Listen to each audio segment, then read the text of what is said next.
Hi guys, how are you doing? I said I'd be back here at 2 o'clock my time, so here I am. And maybe there you will be. We will talk about a couple new things. See if we can't figure some stuff out. Well, I'll wait for some people to show up. So, as usual, for people in the future, meaning if you aren't here live and you don't know who I am, not that you should know who I am, but if you've never heard me speak before, maybe you're going to want to fast forward for a few minutes before I start talking about anything important. Or if you just like to sit here and stare at my beautiful face, feel free to do that. And we'll wait. See if anybody else, see if anybody comes back. It is an odd time for me to do shows, I suppose. It's an interesting thing that YouTube is a more of a global thing, and when people used to be making shows for TV, even if it was live in a certain region. So people had a local audience. So if you're playing a sport on the East Coast, you would make that available at times that people would be able to access it.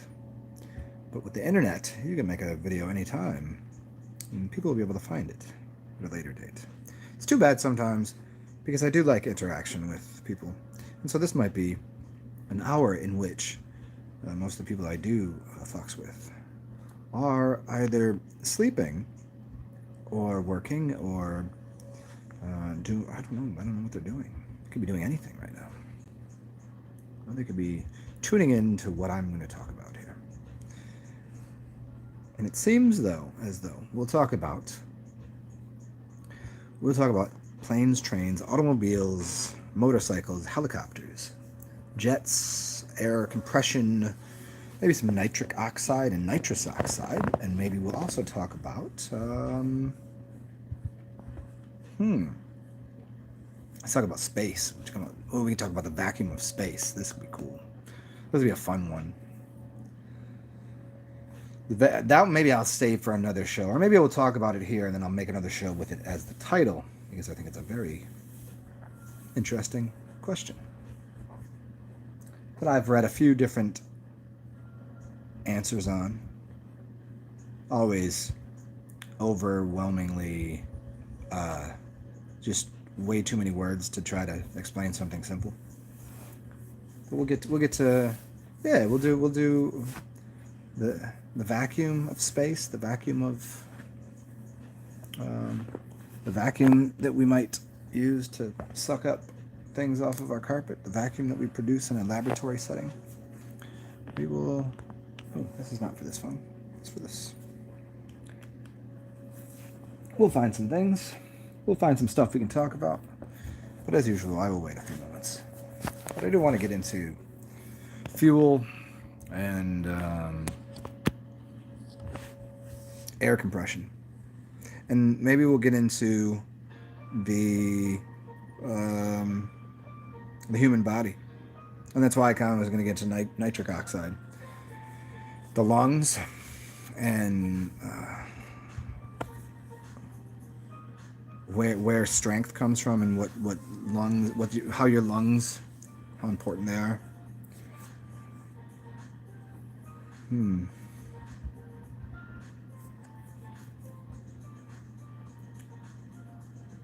So for the three of you, whoever's here, let me see if anybody. What's up, Carson? For the four of you, let everybody know that I'm going to, only 4 minutes in. Patrick Rogers, you are absolutely correct, sir. It would fall right the fuck off. I've worked in an airport before. I've seen and I've been inside of the belly of the beast, as it were. I've up close and personal played with planes.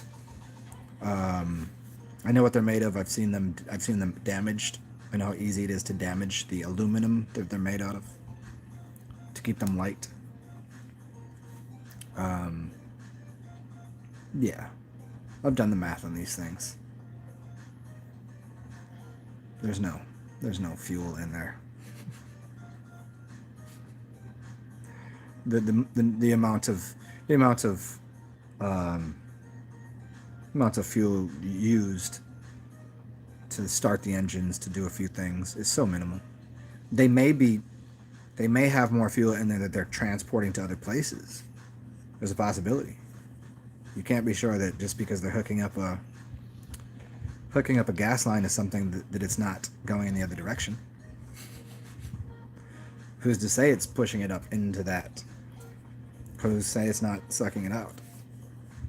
They could be moving fuel. You don't know that.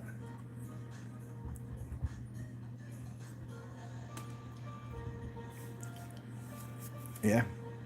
And just the size and the weight and the number of gallons of fuel that they suggest that you need in a plane, depending on the size.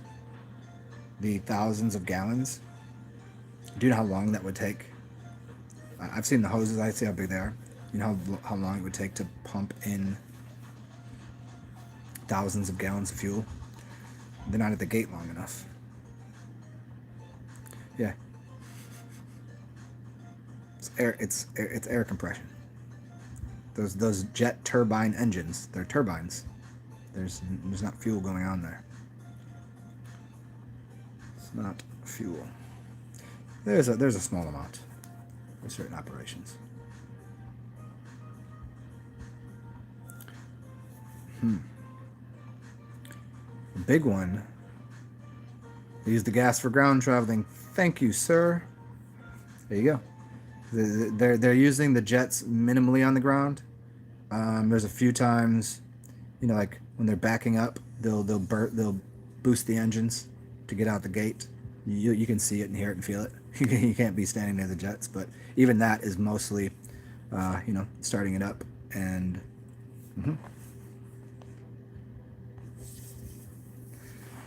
A good way to notice this giant ridiculous hoax is through two things. It's the super bikes and helicopters.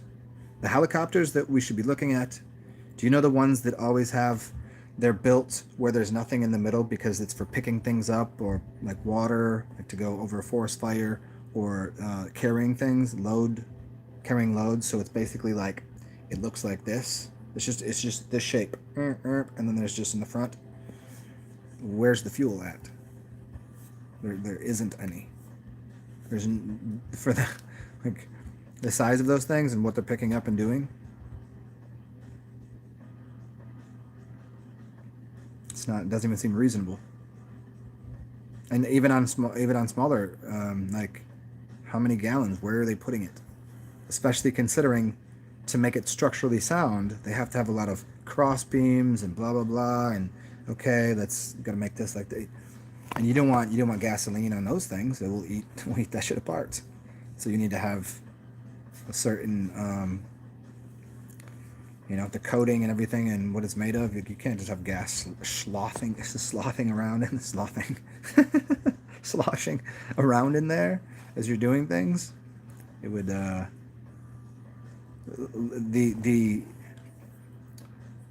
movement of liquids throws things off. Have you ever tried to, you got two glasses on a tray, and one starts to go and whoa, and it gets out of balance really quick. You're not gonna be having planes doing maneuvers like that. You couldn't, especially high speed maneuvers for jet planes and other things. What are they? A jet plane? Like a really fast jet plane? What about those old ones? Is going like Mach 10, right? It's Mach. They're mocking you, right? Not to mention, I was outside maybe a week ago, and I couldn't get my phone out. It was bright. I was trying to unlock it, but the sun was out. And I'm telling you, I've never seen a plane so close and going so slow that it took like 15 seconds to go overhead. And I'm telling you, it was big enough I could read the TAL emblem. And my eyesight is not great. I could read the plane. It was sitting there, just hovering across the sky. There was no way it was going over 120 miles an hour. No way. It was going like, I think it was probably going closer to 100. Just hanging out there in the sky. They don't travel at the speed at which they suggest they do. By no means, not at all, no way, not a chance. And they don't have fuel on it. Just a matter of how it works. And see, I can say these things because it's just a suggestion. I don't know this. I'm not signed up to any club where it says I can't say that. It just seems to me as such. It seems through the really low quality research that I do, and using my brain that isn't fit for public consumption. You can't eat my brain. You can't have it. But you look into look at how often looking at street cars, F1 super fuel cars. There's actually a documentary done on a jet engine car that was in NASCAR, I believe, in the 1960s or 70s. You guys should try to find it. And both of them, there was two of them, they were winning the race by a shit ton. And somehow during the end of the race, they failed. Both of them failed, like the final lap. Really interesting shit. Saying, oh, they're not reliable, blah, blah, blah. They were just crushing everything. And they didn't have to stop for fuel. So they put a rule in that every so many laps, car has to stop and refuel. Kills the air turbine of the car. It kills the whole idea that air turbines can refuel a car, run a car. Because if it's not winning a race, it's not. It's like, you know how they trying to fuck with the Tesla shit, going, oh, look at it's broken, the electronics don't work, da da da da da. Electricity no good, gotta need that fuel. Try to kill that, right?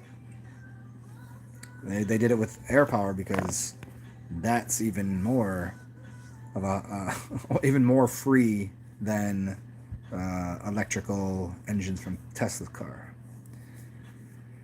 But it's a really good documentary, 60s, 70s, and yeah, they didn't have to stop for fuel.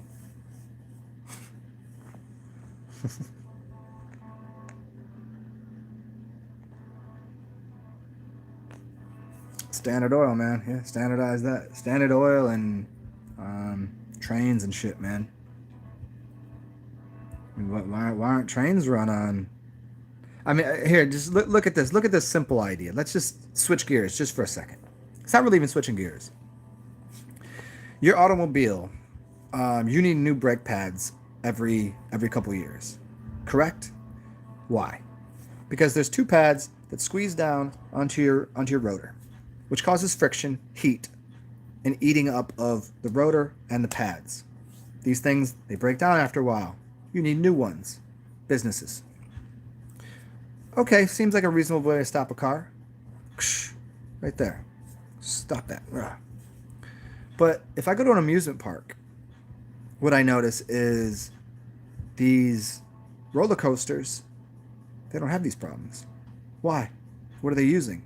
They're using electromagnetics. No friction, no heat. Secure. Absolute will stop the thing. Electromagnetics. You could use the same system in a car.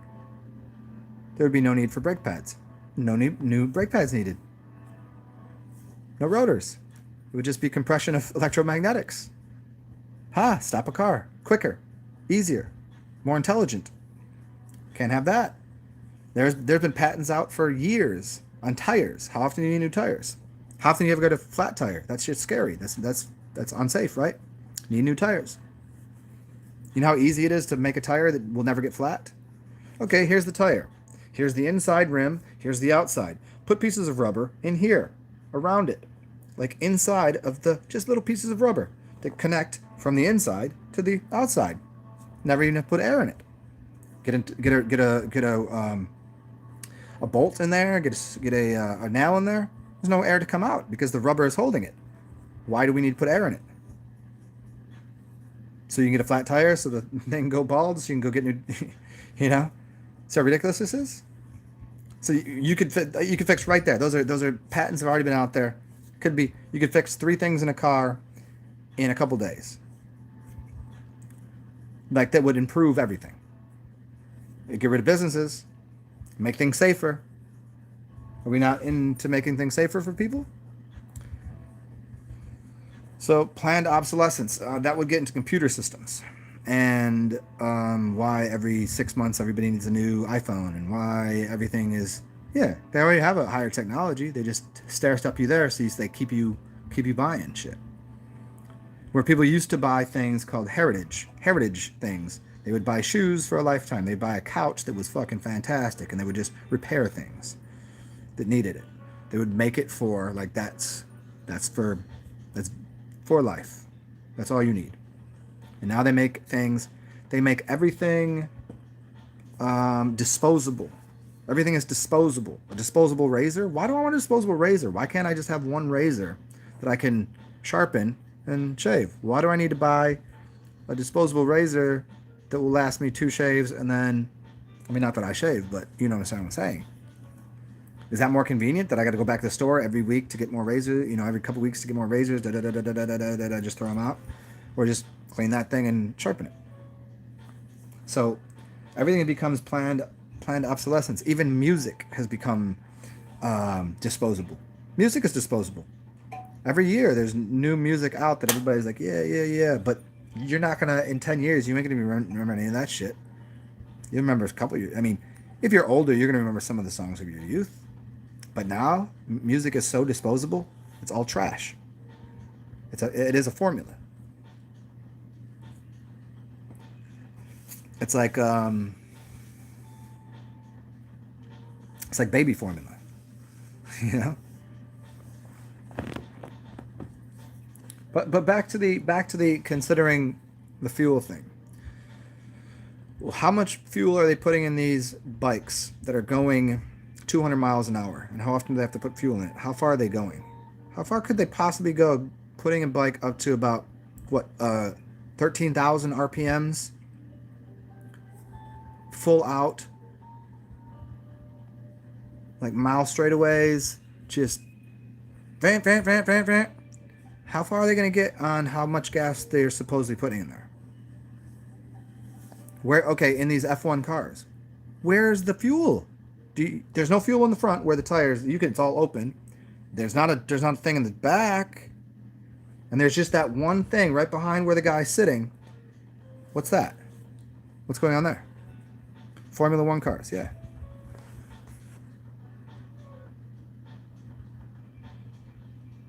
I need a break from mainstream. What's up, dude? Never seen you before, man. Good to see you. What's up, Patrick Rogers? What's up? Who else up in here? Carson. Divine. What's going on? Consumerism, exactly. Consumerian. Who's these goddamn Sumerians? Are we the Sumerians? Are we from Sumer? I don't know. What's up, Amy? Yeah, I mean, it's just, they just produce more and more garbage that doesn't have any true value. Oh, you second this time? Well, if you do 13 3 times, then you got to do something 2 times, and then.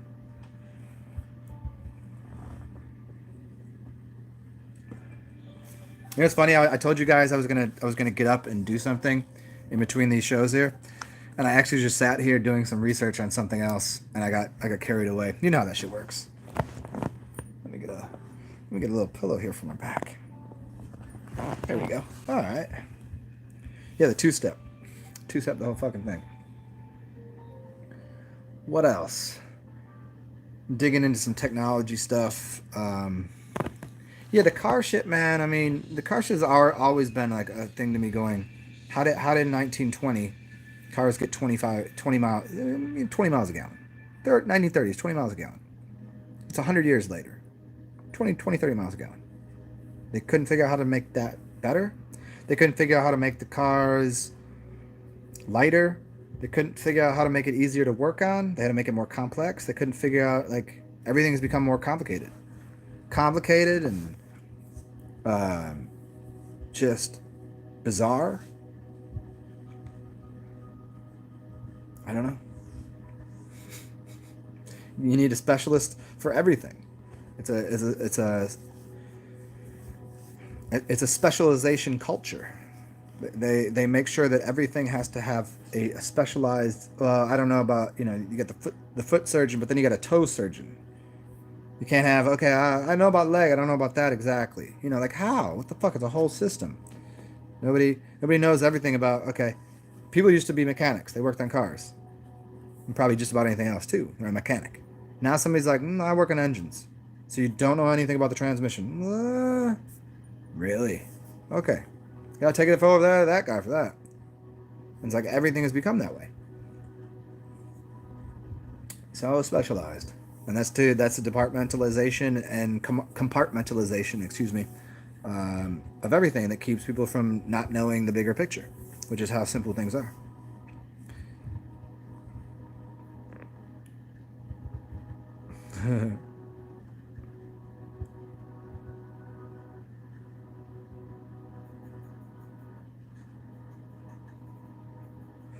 What's the topic? Anything. Anything. I mean, we were just digging around into mechanics, like anything to do with automobiles, trains, planes, whatever. We can go any direction you want. Yeah, once you compartmentalize everything, then nobody knows the big picture. Only a few people do. There's some people to figure it out, but what's up, Canby? Oh, yeah, I just seen that. I just seen that video. I didn't see the whole thing. I just seen the title, but I'll go check it out. Yeah, man. This is like all of that stuff is so funny. Like once you notice it, it's just like a fun little thing to do. It's like a secondary thing, but people need to know it. A lot of people go, isn't that, that I see comments sometimes like, Cam, isn't this just more like getting in the way and keeping us off the, like, no, it's because you people don't know that this is a thing, that you keep paying attention to that shit. See, we put it out there. Yeah. Yeah, we put it out there so people go, oh shit, okay, so then that way you can all take a step back, because we already back. I'm over here. There's a piece of glass there. You guys have fun on that side. You guys go play in your in your ocean. I'm just watching. Yeah, have fun. Play on the TV screen. I'll go watch a game. It's all fun to me, but it's like for everybody else, because they're so sucked into it that they're really buying into it. And as soon as we say something about it, they go, aren't you just doing the same thing they're doing? Aren't you just like wasting your time? Like, no, I'm trying to help you so you all can just notice. Yeah. It's like, for me, I don't get caught up emotionally in that kind of shit. It's just it's okay. We live as bridge workers, meaning that I don't live in that system. I live in it. I live in the city. I interact with these people. So if I go out and I go to the bar, I go to the restaurant, I go out in public, these people watch TV. They're involved in that. They're stuck in it though. So me having a separate, I live in two worlds at once. I'm good, chilling. But to go into that realm where you have to be able to kind of navigate that and show people, like, you realize that's not what you think it is. No, really. See, I've not seen that firsthand about the crying shit, but I was saying that, like, really, people like that emotional, like, that's, I mean, I think maybe you were here the other day. I was like, it's a great thing to listen to a song and know that it's a song and it's not about anything specific for you, and there's a separation, but you can have a cry, you can have a laugh. Like comedians, they ain't got shit to do with you. You can watch a movie and cry and laugh, but it's done, and it's separate. But then the people that get really emotionally tied into that, that's the dilemma. That's the dilemma. Like, they're more concerned with that than they are about the people that they walk amongst every day of their life. They're more concerned. They'll send. I was talking to my friend the other day about the Kobe fund to help these families and shit. I'm like, there's literally people that are gonna send them money, but yet they'll piss on the motherfucker that's houseless out here. They'll tell him to fuck off. They'll be out here, fuck this person, fuck this shit. They ain't trying to help out their neighborhood. They ain't trying to help, but they crying over Kobe, gonna send them a check for $100 to help these already rich people with everything. What is that? if it was true, it's still retarded to send them money. But since it's not true, and there's that's some next level. Like you won't even help out your fucking these people here, and you sending these. Oh, somebody died. Okay, well, there's every day. You know how many people die every day? Why don't you go to the fucking go to the fucking go to a funeral, go to the hospital. Wait for somebody to go. Wait to hear the walk in that room, put a fucking check on that person's. You know they probably need it more than these fucking people do, right? uh,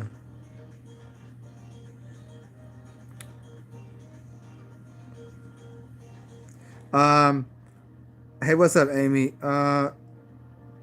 We all do the mechanic work. Oh yeah, I was. You know, the title of the show. We were just talking about just mechanics of things, and then that was kind of the topic of the show, which was where does fuel come from, air turbines, jet engines, anything to do with automobiles and shit like that, and whatever else. You know, we're all over the place with this.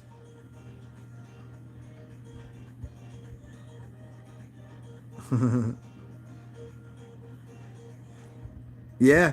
See, I could see if I was 10 years old crying about one of my favorite athletes passing. I could see that. But even as much as I love sports and didn't know that it was all what it is, but at about maybe 16 or 17, I don't think it would have bothered me. I don't think I would have been like, you know, I wouldn't have I'd have been like, "Oh, that sucks." That's, you know, like now I'm kind of like I see it for what it is. And even if it did happen, I'd still be like, "Ah, you know." But you know, to be an adult, I guess, and to be crying over some idol worship of that's some we've we've got we've a long way from home if we're finding, you know, like I can't even imagine like and there's people that really have probably influenced the world in a very positive way that die on a regular basis around the plane that we lived on, and no one bats an eye, no one gives a shit. And now we're sitting here, it's Friday. Friday, and there's still I can't even get on a social media without that shit popping up. And I've actually gone on to Instagram and I'm like, not interested, not interested, not interested, every day. Okay, so you know, go on other things. It's like, okay, well, there's no way of this. Okay, fine, let's just chat about it because it's so ridiculous. Yeah. Patrick Rogers, who's Kobe Bryant, basketball player guy. Hello, Angie.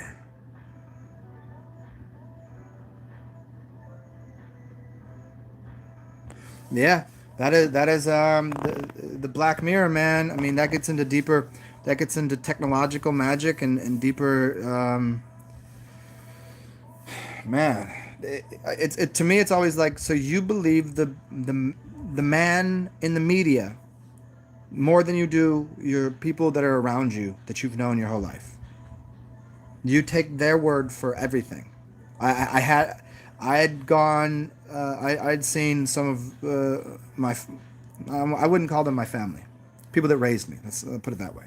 I seen them years back, and we got into a clusterfuck of an argument where they were yelling at me, and I'm a full grown goddamn fucking adult man, and I have these two old idiots berating me because I didn't believe something on Jeopardy. Somebody on Jeopardy needed money for cancer or something, right? Of course.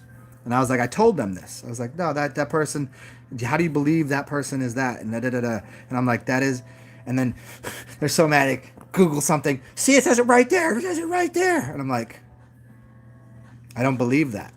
And then this is right during some election time for Trump and all this. And these people were fucking wild out. Like, wild out. Because I was like, I don't vote. And they're mad at me because I don't vote. But then they're mad about who wins. And they're fucking, like, if it, these people should not, these people, I can see why some people should not have guns, because they probably would have shot people.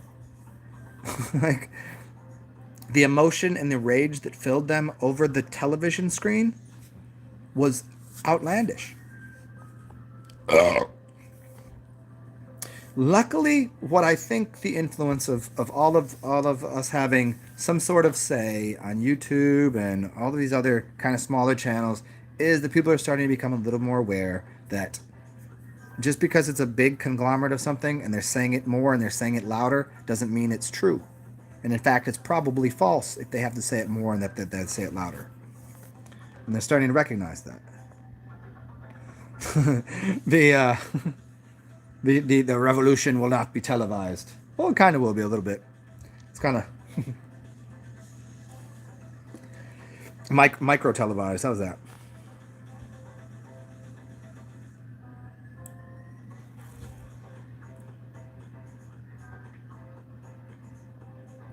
Ah, John Lennon, man.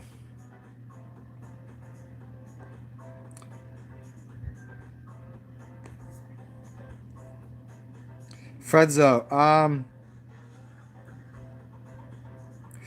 Oh yeah, the the climate change bullshit is that's always been so ridiculous. And how many times growing up, I remember growing up, hearing about the lines to go get gas in certain places, and uh, gas prices reach a record high. It's a peak, and then people go, "What the fuck? Oh, gas! We're running out of gas. All the dinosaur bones. We're running out of dead dinosaur bones. It's not producing any. A bone producing oil. Dinosaurs that didn't exist. Get the fuck out of here. These fucking people. Dinosaurs that didn't exist that produce oil that doesn't exist. From dinosaurs that comes from fucking corn. You fucking cornholios. You create oil out of corn oil, and then you take that oil and you process even more and make alcohol. And the whole reason that prohibition ever existed was not because people were getting drunk off of it, because people were fueling their fucking cars and their tractors with it. Jesus fuck. Prohibition was not about drinking. It was about fueling. It was people producing their own fuel for their tractors and cars. That's what it was for. And then price goes up, dinosaur bones run out, and it goes back down a little bit. But it's still higher than it was before. But people are like, oh, it's only 90 cents now. And it goes up to $5. Then it's down to $1.10. Whew. They don't notice the 20-cent increase. They just recognize the one time went up to $5. We thought we ran out of oil, so we went and killed all the people in Saudi Arabia for their oil. Even though they didn't kill anybody, all they did was went over there and went to the poppy seed fields and then produced more drugs to put into our pharmaceutical markets over here, which wasn't even a war. It was just a whole fucking staged event for drugs.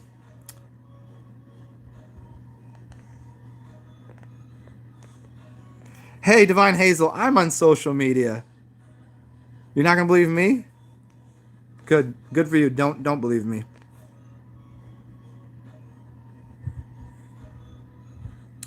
There it is. It's easier to fool a person than it is to try and convince a person they've been fooled. Yeah, that's one of the things that happens in hypnosis. If you can find somebody that will be susceptible to becoming hypnotized, afterwards they will say they were hypnotized even though they had full control the whole time. They could have been unhypnotized, but they'll go, oh yeah, I was hypnotized.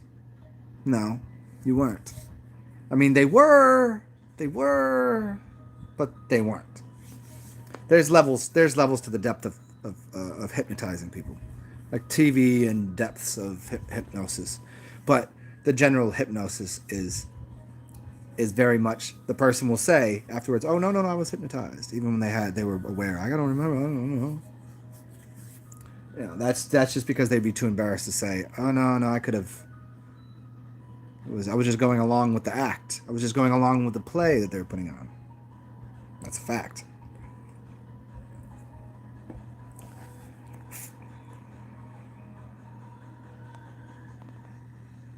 I've seen that one too, Cam. I never knew who the other one was, but I'll check that out.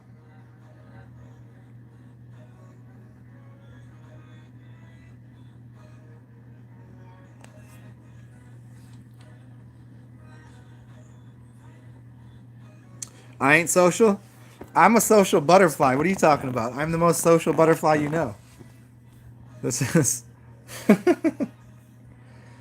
Hey, let me go take a piss real quick and grab myself a beverage. I'll be right back, guys. And let me make sure my television here is. Oh, perfect timing. Put some new music on here.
Okay, switch it up a little bit here. Get a new beverage. What's up, y'all? What did I miss here? Anything good? Oh, there you go. I say something good, and more light comes in the window. Beautiful. It's almost springtime, man. I don't know about for you guys, but here we haven't really had too much winter, man. It's pretty good. Pretty good. Let me find some new music real quick. Maybe I'll play some of my music for you guys. Sometimes people like that. Only thing that sucks about doing that is I don't have like a playlist to do it, so I'd have to hit it every 4 or 5 minutes, and I don't want to have to do that. So let's do this. I do, however, I really want to set this camera up differently.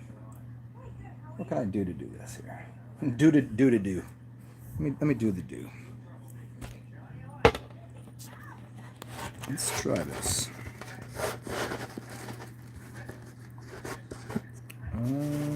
That might work. I have to put.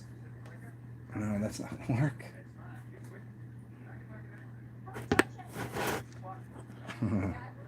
What's going on? What's going on? Oh, is that better? Oh, that could be good. Yeah, I guess so. Yeah, that's a little better angle. No, because that's gonna fall. Yeah, you guys gonna have to stick it out with me here. Me fucking with this camera every 10 minutes until I figure out what I can do here to set my camera up a little better. There you go.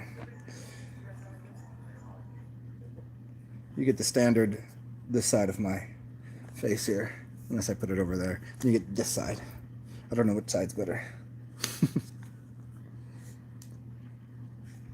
I don't know which way I look more glowed up.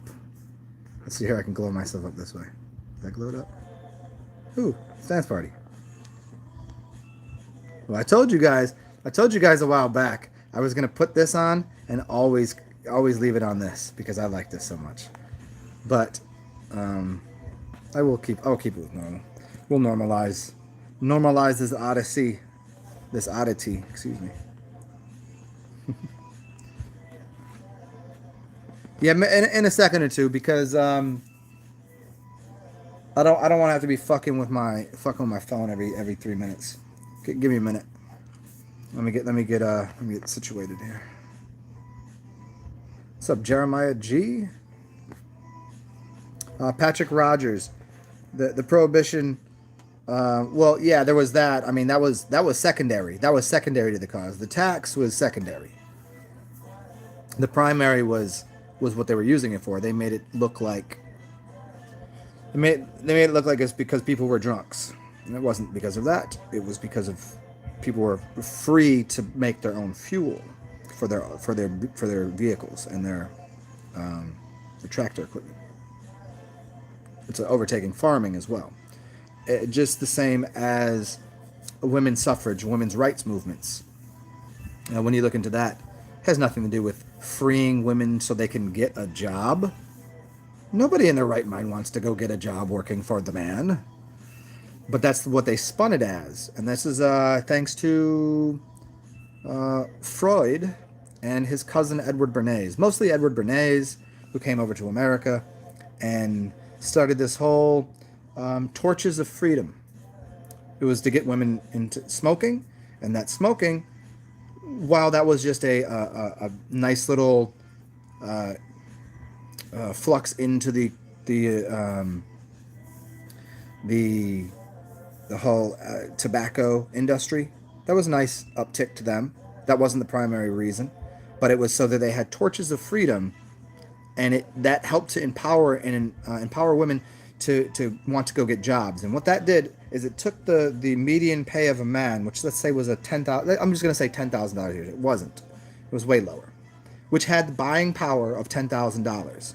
And then as women came into the workforce, men's pay went down and women's pay went up to say 3,000, and men's pay went down to 9,000. So there was still a little more buying power at first, but then the implementation, if you look at the time, when did the real influx of the three I's: interest, income tax, and what is it?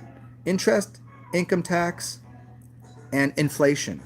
The three I's: interest, income tax, and inflation started to occur a lot around 1913. Federal Reserve, 1933. You get there. Here's now. What do you got? The Roaring Twenties, and you got the. Then you have the 1929 stock market crash. This whole game. They're playing it. The ups and downs. So now the women into the workforce. Now what happens? Who's at home to take care of the kids? People were working on farms. Everybody was taking care of themselves. Kids were taken care of by the mother. Maybe the father went off to a job to earn some cash besides what was going on the farm, right? Or maybe part of a business. And now all of a sudden, now the kid, what are they going to do? Okay, well now all of a sudden they're changing. They got to put school systems in.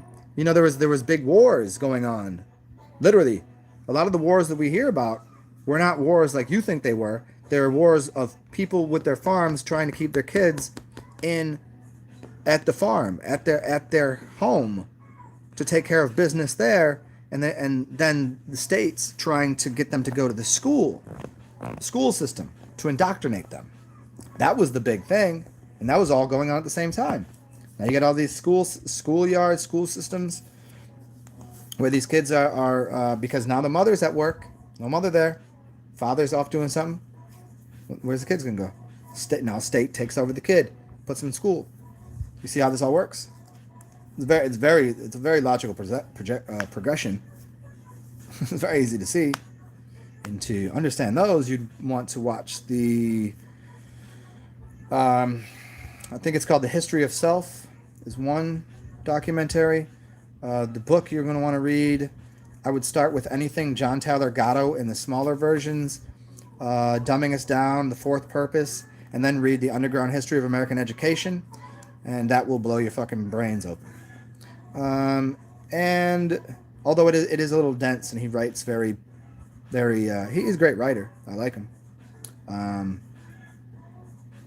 Yeah, so there's two that'll help, but it all feeds into that time period where they're thinking, as women start to go to the workforce, making more money, the buying power is going down, women's wages are going up, but now men's pay is going down, and it's going to the point where that $10,000 now men and women. Men making $6,000, women making $4,000, making $10,000. But buying power has gone down to about $9,000 worth of buying power in about 20 years, with the use of income tax, interest, and most importantly, inflation.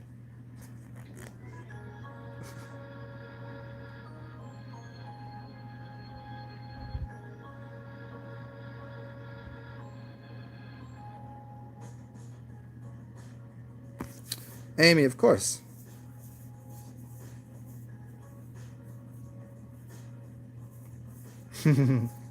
Yeah, I hope so. We'll see. Give me my payday. Give me my payday. Give me my, and I don't just want the candy bar. Although a payday is a good candy bar. If anybody's ever had a payday, it's quite good. Peanuts, caramel, nougat, and some chocolate. That's strong stuff. I don't like candy bars too often, and it's something I don't buy too often. Because whenever I got candy bars, I think it was standard Snickers, Milky Way, and whatchamacallits. Those were the ones. And New York peppermint patties in the freezer once in a while.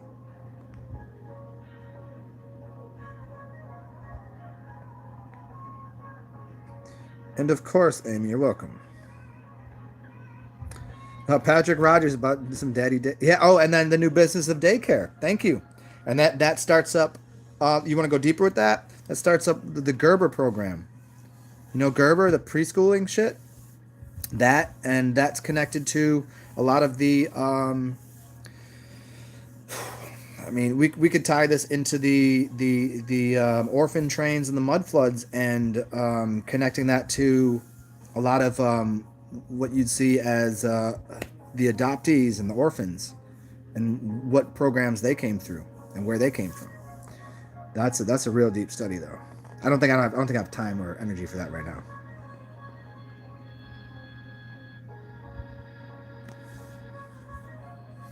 Yeah, Amy, I've said that so many times, but I can't bring it to myself to. I would feel so hypocritical that if I just said fuck that, pay me. If you need to know this shit, pay me. I feel hypocritical because I do believe that completely information and knowledge should be free. That all I expect, and I don't expect it, is the thing. I mean, I hope that in return I get something. I hope somebody provides me with some income, some money, donates, whatever. But just going, you pay me for this? I don't know, man. It just seems that's actually, it was written in Plato's. No, not Plato. It was trying to remember the book. Give me 1 second here. Let me see if I can find it. Let me do one of these things.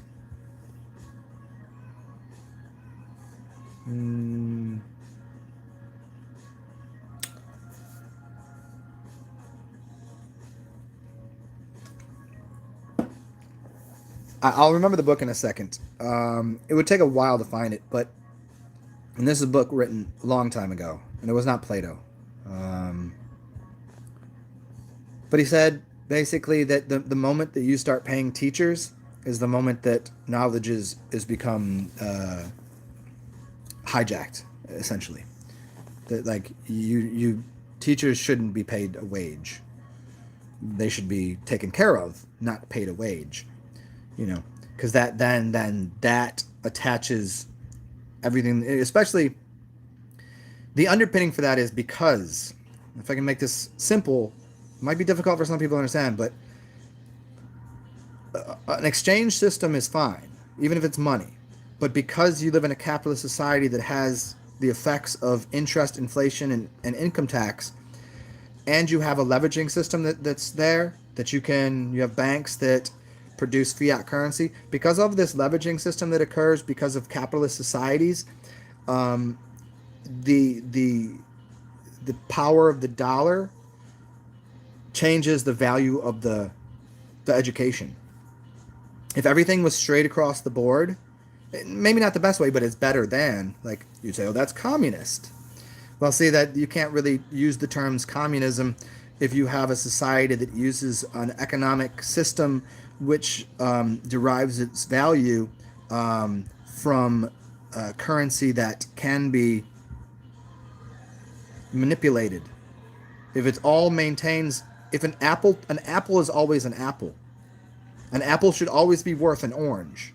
Should always be worth $1. Should always be worth but that doesn't occur, and so therefore we can't have any, like if we look at the standard market value of Coca-Cola, milk, all of the standard things that we've had through the years. They have this thing where they just take products that they know have been around and going to be around, and they put a dollar value on it and the buying power of those things.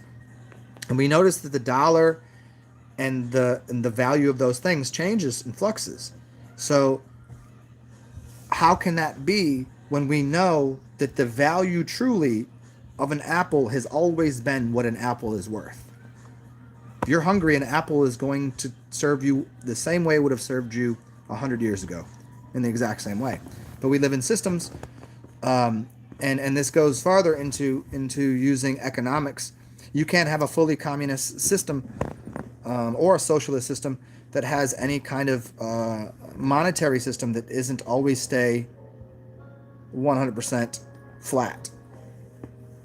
As soon as you introduce a monetary system that can be altered in any way and trade and influenced up and down, then it can't exist.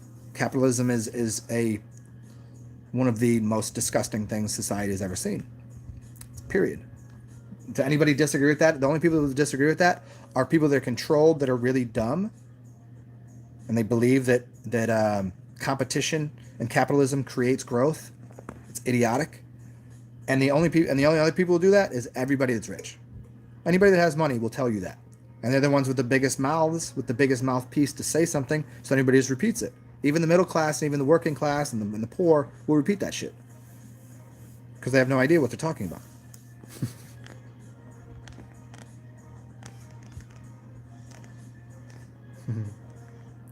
What's up, Fearless TV?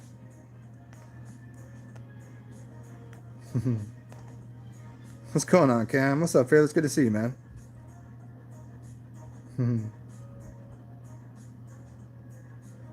Yeah, the Miley was the good one, man.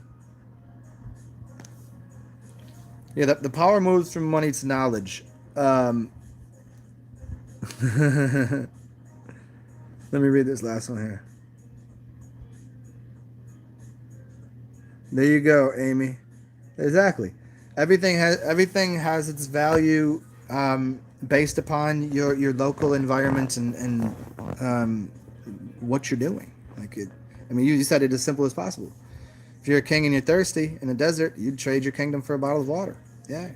Health is more. You could have all the money in the world. If you're not healthy, everything else goes out the window. And most people are so sick of the mind, and obviously they have little distresses and diseases and health issues physically, but as those, as they amass and people go to the doctor, they go to their local, instead of going to the shaman, they go and see their priestcraft. The doctors are priestcraft.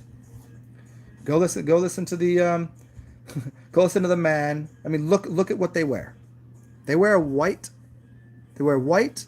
suit with what around their neck? A stethoscope. Okay, white, all white, stethoscope around their neck. What is that saying? It's an image. Go to the church. It's a black suit with what around their neck? With that big cross. It's the same thing. It's the black and the white priestcraft. That's been going on for a long time. They're using the arts of magic right in front of your face to give you a sense of that is the authoritative. That's the authority. That's the figure that says, I can talk to God for you. That's what the priest says. And the doctor says, I'm pretty much God, but I could talk to him, and I got all the medicine. The medicine is God. So what do? You go to the church, and they take a white wafer, and they say, here is the body of God, and he will heal you. And drink of this wine, this goblet. It's its blood. If I go to the doctor, he says, take this little white pill, and drinks a glass of water with it. You'll be healthy.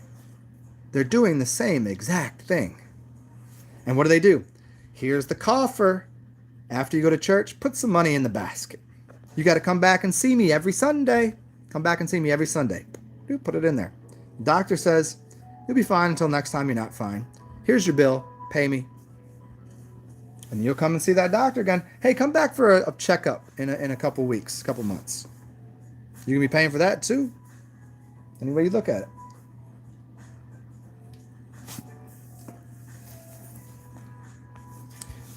I need a break from the mainstream. Money is a tool. At its perfect place, it is. Certainly what it is now, it is still a tool. This is correct. Absolutely. money could be used to do a lot of really good things and invert the already inverted reality and turn it the way it should be. And there's probably people, I mean, certainly there are people doing that because there's always balance in the universe. There's always some good going on, even though we see the bad. But the tools often are used for in wrong ways. What are you gonna drink? You're gonna drink drink water with a fork? That's what money is being used for a lot of people now. Drinking, it's equivalent to drinking water with a fork. Eat your cereal with a knife. It doesn't make any sense.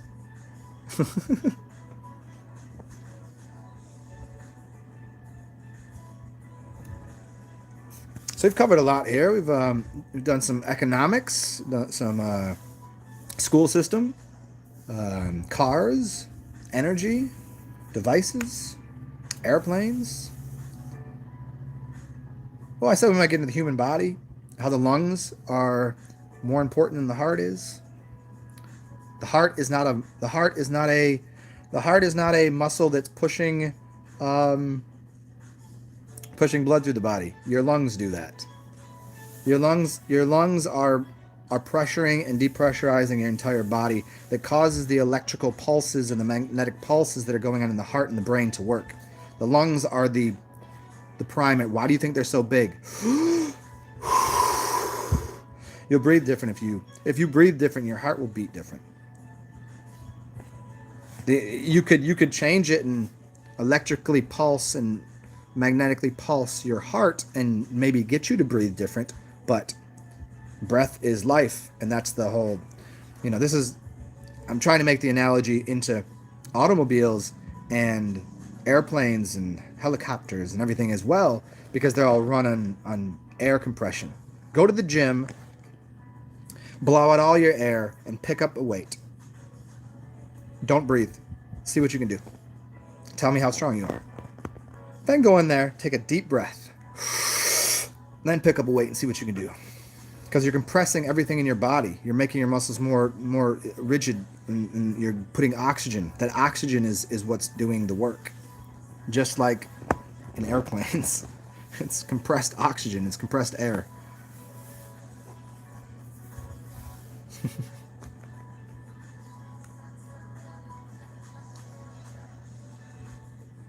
Fredzo.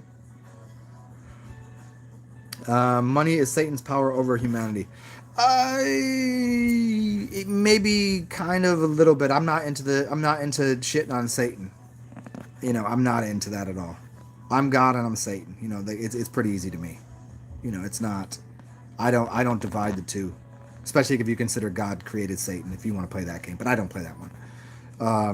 It's turned into, I see what you're saying in the sense that money has become a leveraging system and an improper tool. This is the beginning of the Bible where Jesus goes and kicks the money changers' tables over. And the money changers' tables came because of blacksmiths. This is the idea of smiths. People used to take all of their noble metals and bring it to the only place they knew that was safe. And what place was safer than the blacksmith shop? Because he had a safe, and he could, here, I'll hold everything here and I'll give you this. And then he realized that in return he could loan out other people's money because they didn't come back for it. Then he started loaning out more than he actually had. This is where fractional reserve banking came from, was the blacksmiths. And this is where smithing came from. So that became a big problem. It's called usury. Usury is what goes on everywhere. It's expecting someone to give you back more than you gave them.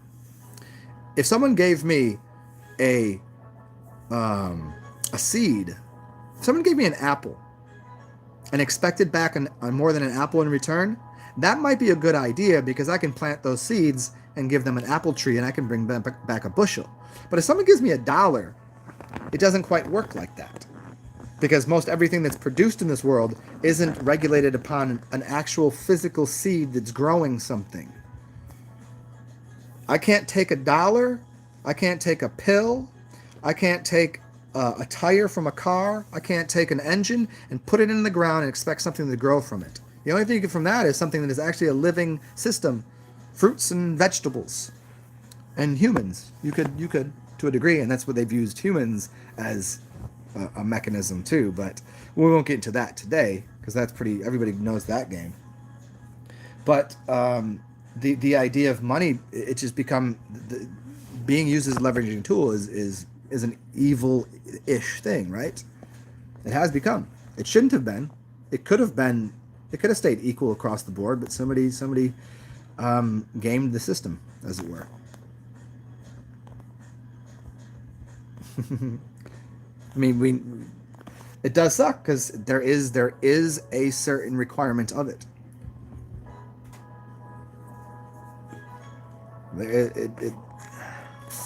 Is it 100% need? No. Look at Maslow's hierarchy of needs.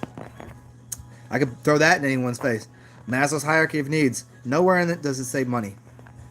Somebody put money in there and it fucked the whole thing up. Said you need food, clothing, shelter. Then went up into understanding of things, and then you got social groups, and then you got self realization and all of this. There's hierarchy of these things. But nowhere in there does it say money is needed. Somebody threw that in there. It's supposed to be a tool for trading, but it got fucked up. Amy, the middle class is consumer addicts.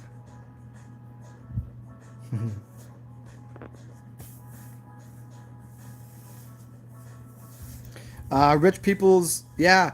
I've always considered it an equivalent to hoarding. If I were to walk into someone's house and they had 100 kittens, 100 cats, I would say that lady hoards cats, right? Old cat lady. If I saw somebody that has like garbage bags full of soup cans, I don't know why they collect them. They do. They're hoarding them. If I talk to somebody that has a bank account with millions and millions of dollars in it, they're hoarding millions and millions of dollars. And that's equivalent to energy, hoarding energy. I mean, there's an obvious reason to save, to have something, to have a couple cats, maybe an empty soup can if that's what you're into. I don't fucking know. But there is certainly a reason to have, a little saved up money. Sure. But the amount at which, because they tried to evaluate a way to maintain a similar sort of excessive lifestyle. Now, when I say excessive lifestyle, I don't think that anyone that's rich, I don't think anything they're doing is excessive for the most part. I think having giant mansions everywhere and many planes and many cars, that might be a little excessive. But having a nice car and having a plane and flying places and having a couple houses, I don't think there's anything wrong with that. I think you should be able to travel. I think everyone should, but I think everyone should be able to. I think there's, and most of those people, to say they earned it, I mean, what's earning? I don't believe in like working for something, or because there's plenty of people that don't work for anything, whatever work is. I believe. Well, I think everyone has work. I don't think people should have jobs. Jobs are jobless. Too many people are jobless. You got people ask me what I do. I say I got work to do. Like, you don't need to know. That's my business. That's my business. My work. You got a job. Go do your job. I work for a higher order. I've already cut from the cloth of Joseph in the Technicolor Dreamcoat.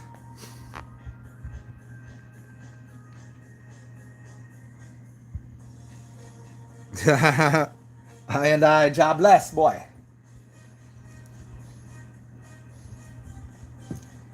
Yeah, you can't take the money with you. There you can't. Life should be about experience, right? So I mean, but you do have to have you do have to be able to live in the moment to gain experience.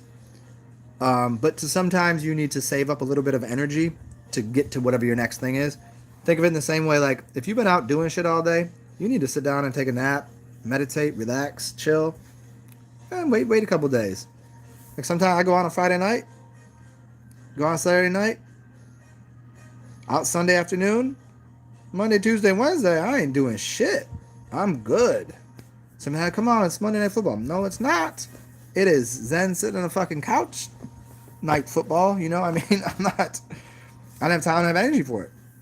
Even if it was financial, but you could use that energy internal as, you know, you also need to save up some money. I want to go to the Cayman Islands or whatever. People save up, do it. I don't know.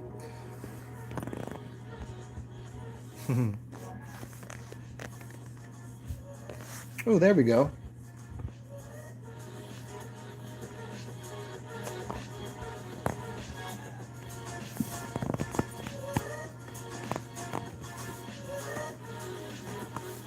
You guys might earn some of my music here in a second. Let's see what I can do. See if I can get any juice in these things. Whoop whoop. Yeah, maybe.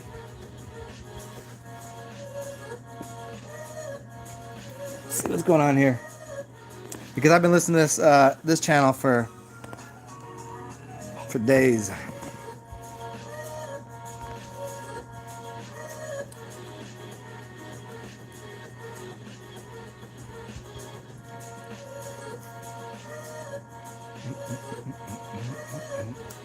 Who else up in here? What's up, Sai?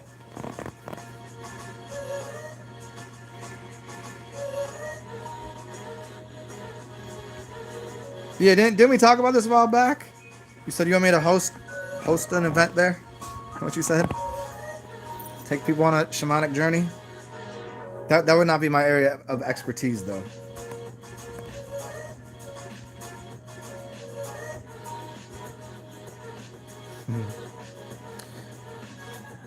Who's this? I cannot read your... Is it Asel? Asel Mastuin.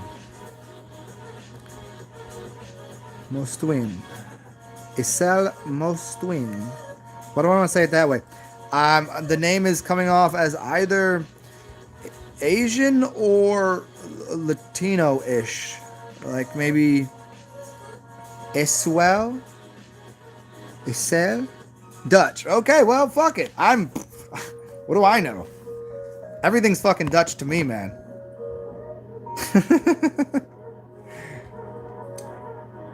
I guess if you take Asian and Latino language, put it together, jumble it up, that's what you get.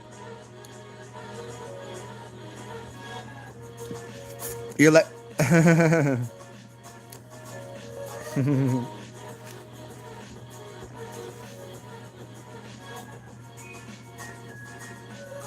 It means donkey. Is that just something you enjoy? Like just a good animal, or do you like is it like your birth sign or some shit? Or do you like is it like one of your spirit animals? You know how everybody has a spirit animal?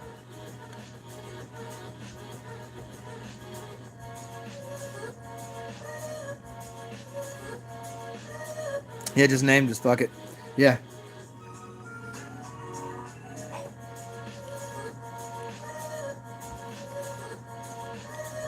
I'll be right with y'all. I'm checking a message here. Hold on. I'll be right back, guys. Don't go. I'll be right here. How's that? Hopefully that holds you guys over until my next burp.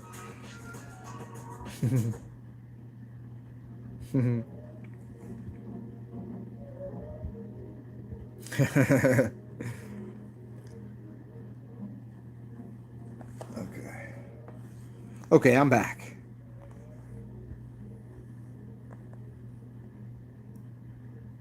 What should we move on to here?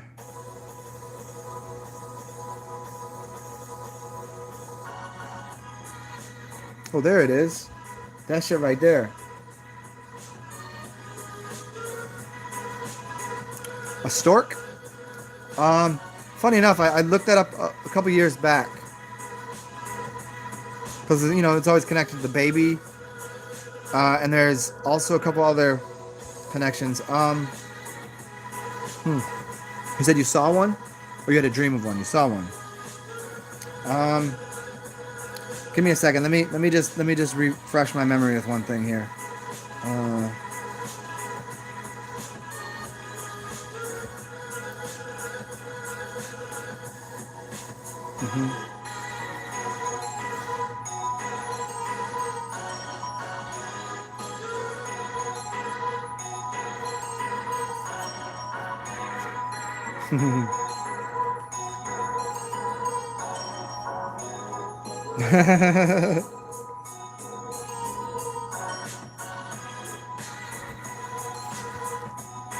So I'm reading your show. You said your spirit animal is a reindeer that can speak English, shapeshift, and is also a doctor. That all seems about right. Deers have very doctoring kind of things, man. Yeah. Yeah.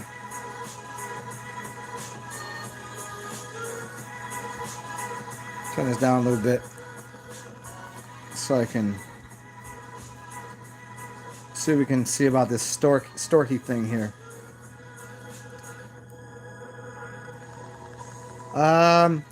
Let's see. Yeah, I mean it's pretty much the standard motherly love, new birth, fertility, fruition of an idea, creativity, cleansing. Very, very female, motherly oriented.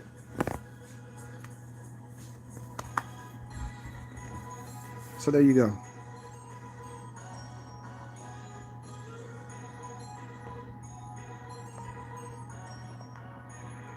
Oh yeah, yeah. Hey, yeah. Everybody here, I'll remind you. It doesn't damage your thumb muscles, especially if you're typing to hit the, or maybe it's your finger. You can just go ahead and finger the thumb. You ever finger your thumb before? If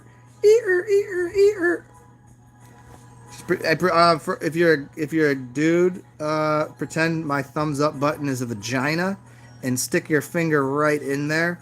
And if you're a chick, yeah, still pretend it's a vagina. Stick your finger right in there. Do it now. It feels good. Yeah, it feels good to do that, doesn't it? And you can use any finger you want, or your thumb too.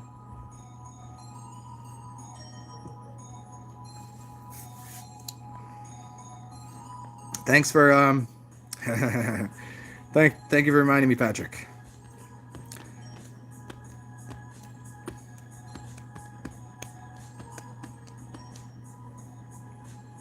Sometimes, whenever I've made videos and I don't ask, I think that oftentimes whenever I'm talking, well, I know there's a bunch of people that I do know that always like, dude, I was watching a show, but they're like driving, or it's on in the background and they're like away from the computer, they're doing chores, or they're at work and they can't really be fucking around, or they're at school sometimes, which is funny.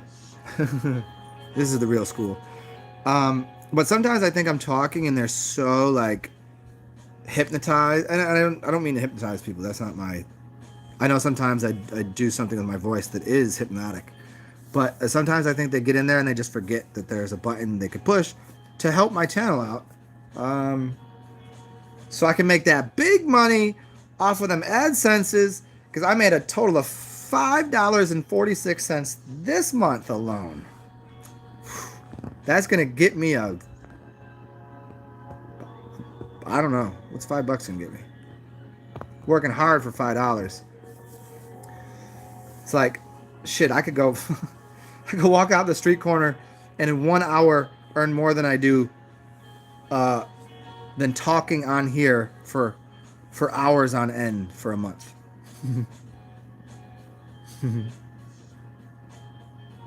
Yeah. I mean, that's why I said I'd do it for free. I don't know. I don't know. What are you gonna do? What are you gonna do?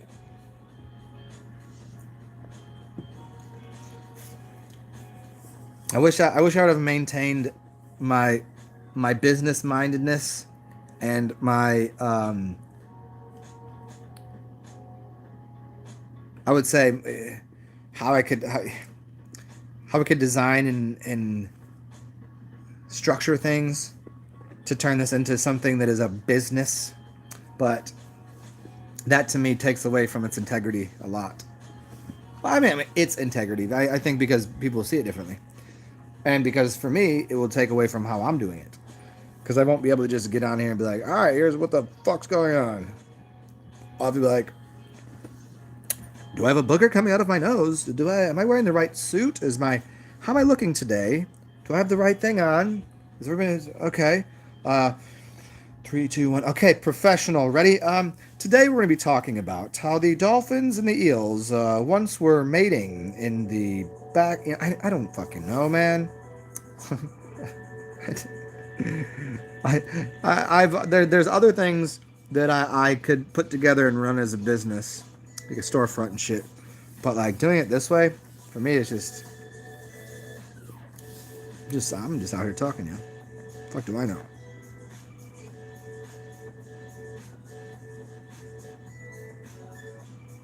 What up, Ziggy?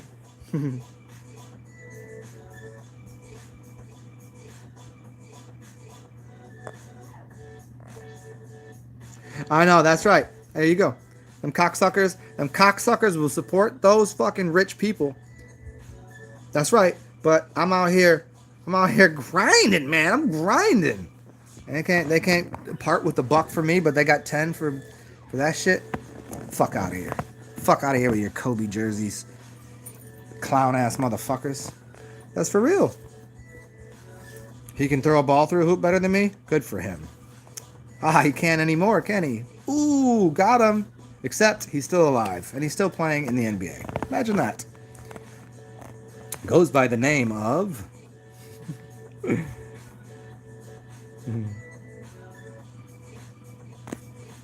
Matthew. Ziggy the dog. Is that for a Ziggy Stardust?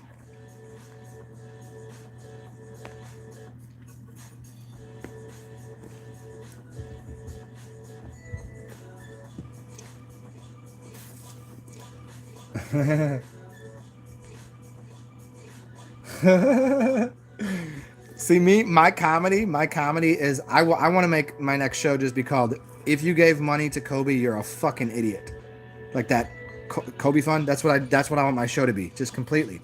That's just what I want to say, because that's really what I believe in the depth of my soul, my heart, my being. Every atom of me wants to do that.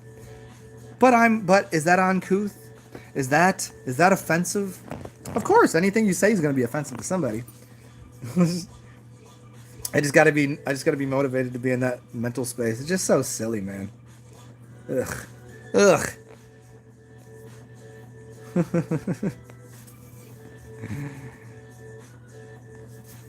Oh, he got 2 different colored eyes too. Good for him. Good for him. Yeah. I got another friend. I got a friend that has a dog with 2 different colored eyes. I wonder if I got a picture. No, it's on here. Damn it. How's you're in planting season right now, I guess. Zig, can you break ground in North Carolina to put some seeds down, or is it not cold? Is it not warm enough yet? Is it I don't know. I guess relative to me, everything's always warm enough too. But is it still too cold? You got to wait a little bit because you got a lot of perennials, right?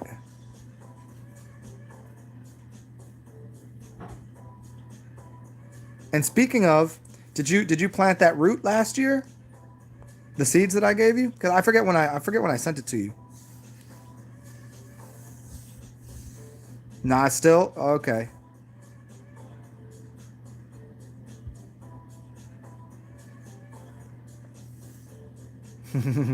a kingdom, ah, a kingdom of gold. Ugh.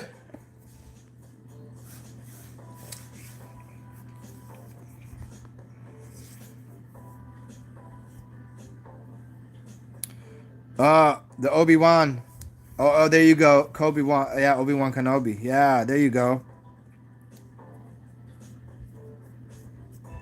Mm-hmm. It is about growth. That's what I tell the girls that I meet. And they're just like, "What is this?" And I'm like, "It's about growth. Just give it a second. Got to be a grower. I ain't a shower. It's a grow. I'm a grower, not a shower."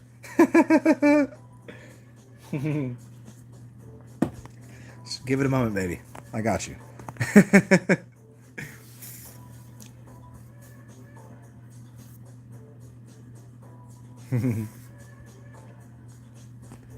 End of February is when? Yeah. Hey, well, I don't know if you were here the other day, but it is Mardi Gras again, Ziggy. So if you want to come down, it's all this month. So feel free, come through.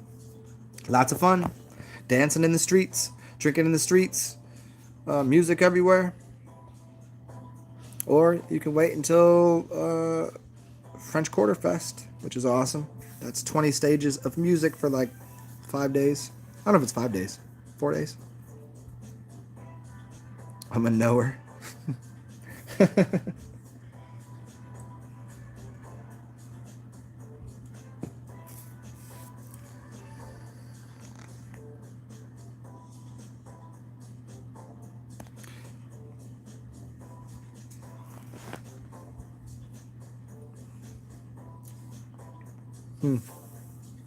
When is Mardi Gras?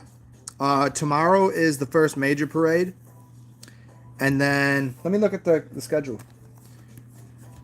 The actual day of it is. Let me see.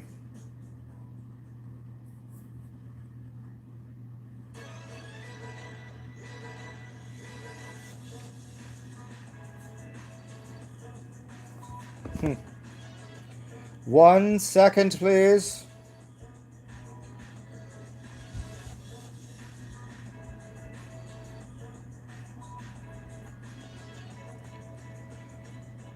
All right, today is Friday the 31st. So yeah, there was parades starting in January. Funny enough. But that's like outside of here. The first parade was January 6th, but they don't really get down like that.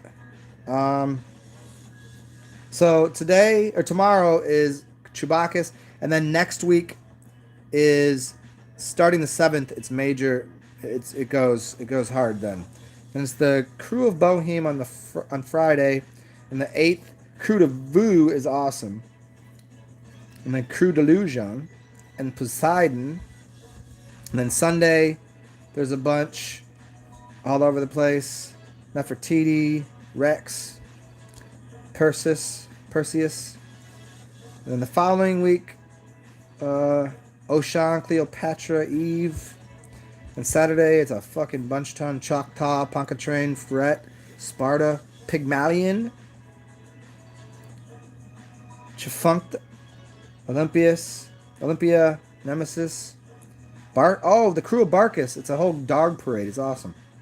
Atlas, Crew of the Kings, Arthur, Carrollton, Dionysus, and then the Druids and Nyx. And so then the following week, it starts on Wednesday. They basically shut the city down on Wednesday, and you don't really do shit.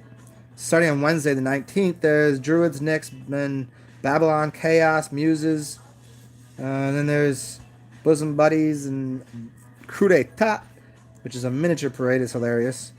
Morpheus, then Isis and Tux, and Endymion is huge. That's a huge parade. Isis, Athena, Pandora. Yeah, and then there's just like fucking shit ton. And then the last day is the 25th, and that's when Rex comes through. King Rex. The 25th is the last day.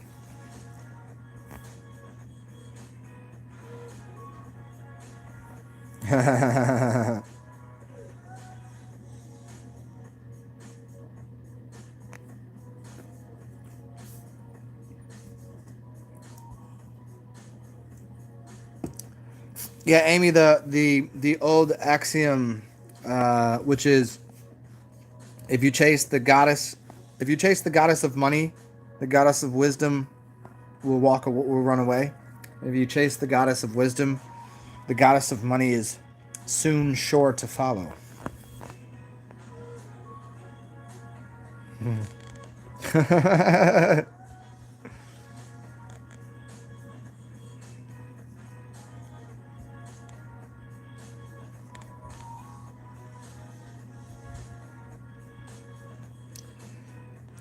February 8th is divine. Hey, Hazel, did you just talk about yourself in third person? Did you say February 8th is Hazel's birthday? Did you really just talk about yourself in third person? That's funny.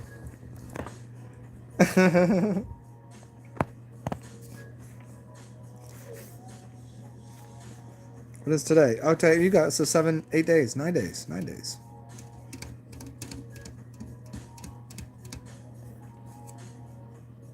Do it all the time. I've yet had the gumption, audacity, or recklessness to talk about myself in third person. allow that, Branson.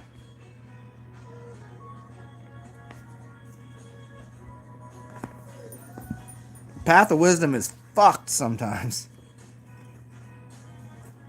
But I think you only notice that because really the other paths pretty much suck too, because I see those people. I see the people that aren't on those paths to anything worthy, and I just see them as a general, like a generally speaking, their general sense of being is kind of like they have a resting bitch face.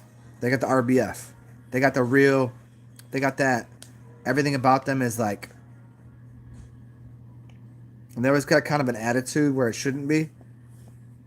It's like that. They might not be going. There might not be much trouble. It's not knowledge either. But everything's kind of like ugh.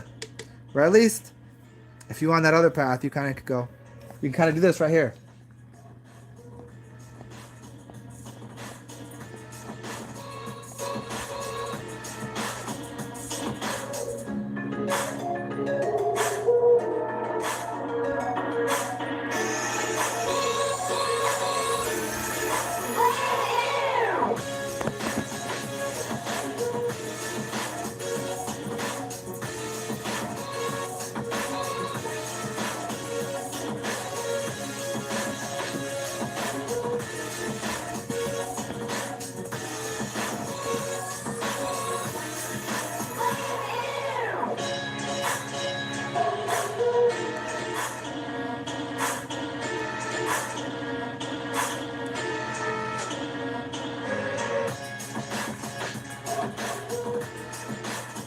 Chill.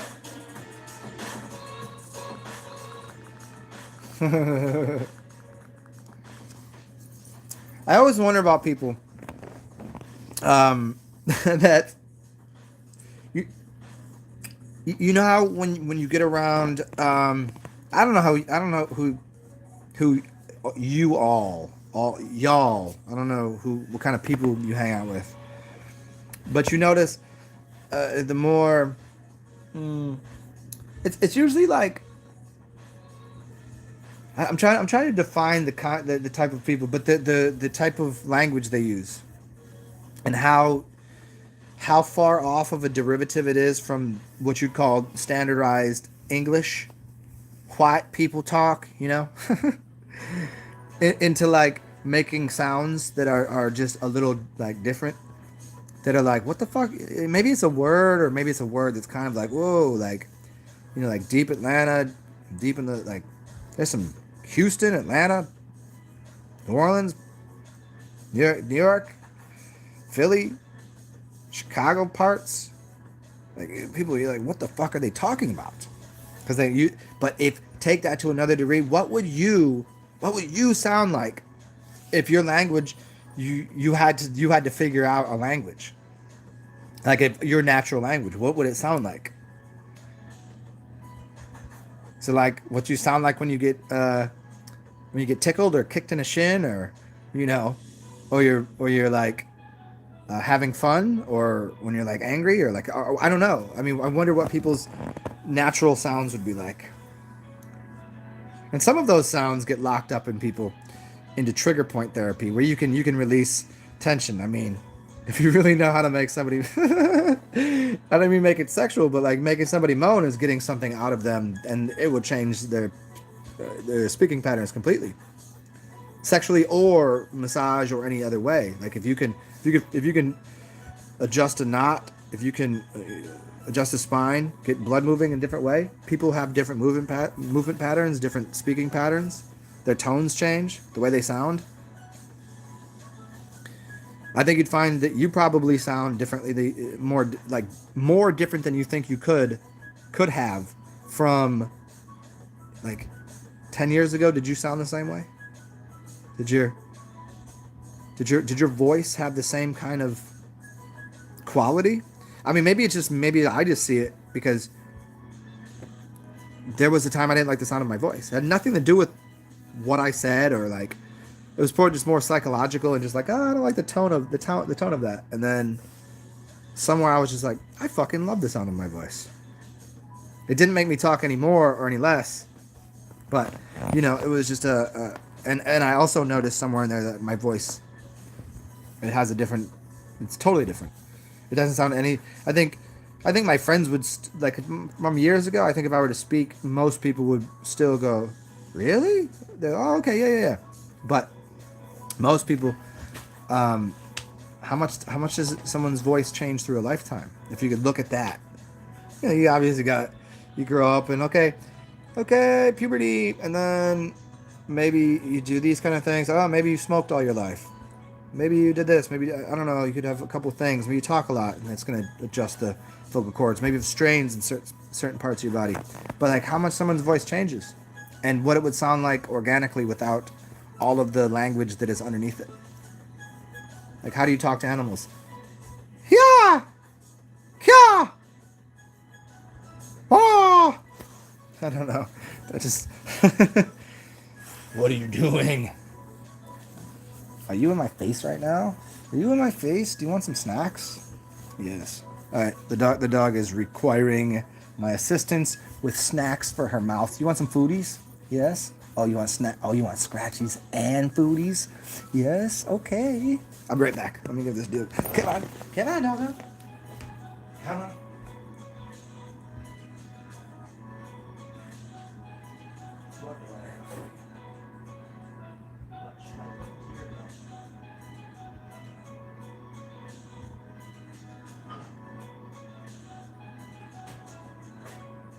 All right.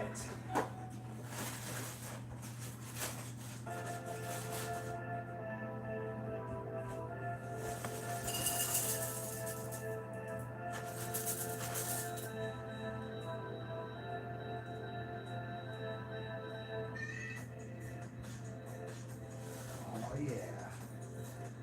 Oh yeah.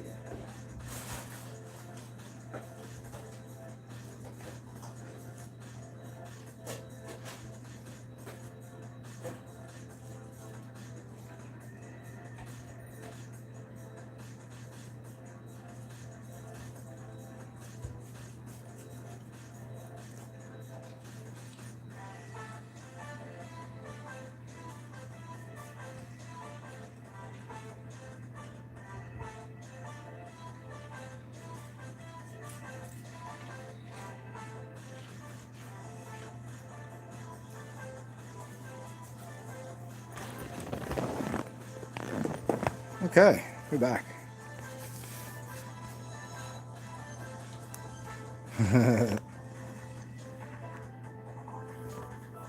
Edgy. Yeah, there you go. As long as they're laughing about it. Like a native, you gotta speak their original tongues. Caw. I don't know if that would be... It's just something I do for fun because I always talk to the crows. Because every time I go outside, they follow me and the dog around and we chat. So whenever I'm somewhere else in the city and I see a crow or I hear one, I look up like I always like caw.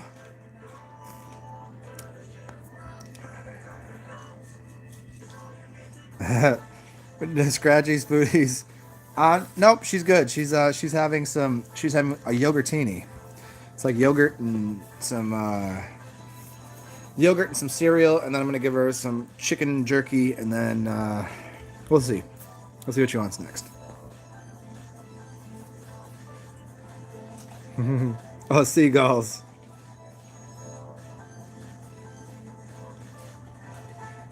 Divine Hazel has exactly 7 days to get rid of allergies. I could give you the long plan to get rid of them for good. 7-day allergies. What are you having allergy to? If you tell me do you know what you're allergic to?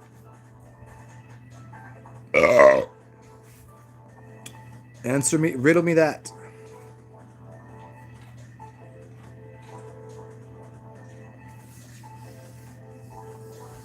And Hazel, I love the fact that you enjoy a birthday month. That's what you got to do. I don't fuck around with the birthdays. I have one born day, and fermented cow. Yeah, I gotta get her some. I gotta get her some ferments. I mean, the yogurt's good enough for now, but there's probably some things that she needs to fart out, shit out. Because she goes on wide and varied diets. So if I'm eating shit, sometimes she eats shit. And so I'm pretty sure she needs some sauerkraut and stuff in there. Although I realized I want to eat a BLT with sauerkraut on it. I think that would be fucking awesome. Sauerkraut BLT. Mm-hmm.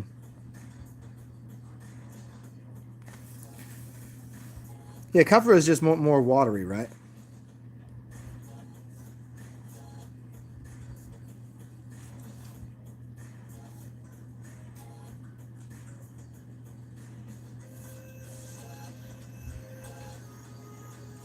Now she wants to. Do you want to go outside the back door? Hold on, I gotta open this door for the dog.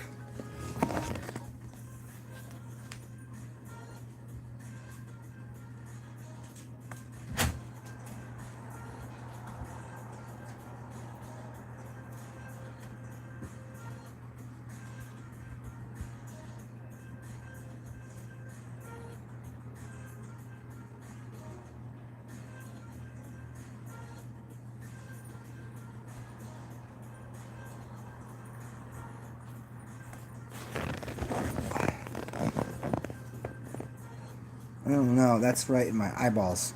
It's in my eye sockets. I'm gonna have to close that.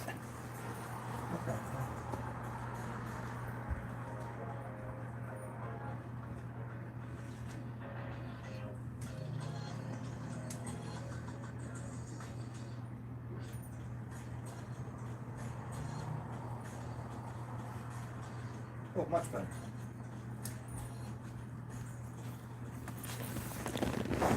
There we go. That works too.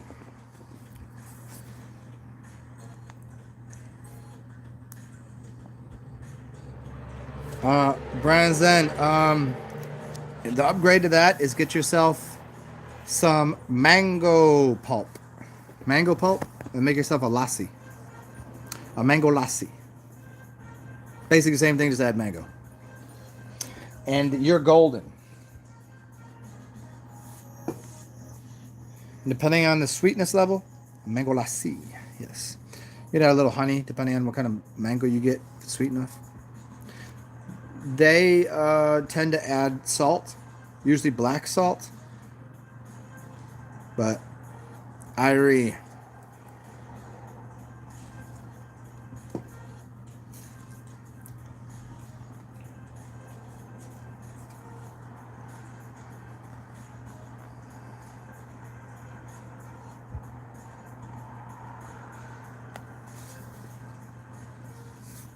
Well,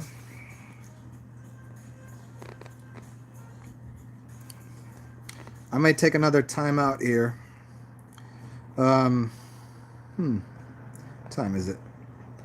I gotta get my shit in order because what time? 3:30. I can kick it for a little bit more because I got something to do tonight, and I just want to make sure that I clean up my fucking place before I leave because I've made a mess. Do you guys make messes too? I make a mess sometimes. I can't leave all this shit out. Use low-fat yogurts? Fuck all that. I do straight high fat, man. Complete all the fat. I want all the fat in the yogurt.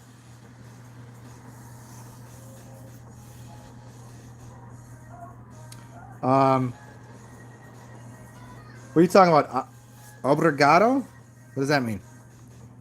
What looks super nice? Obrigado.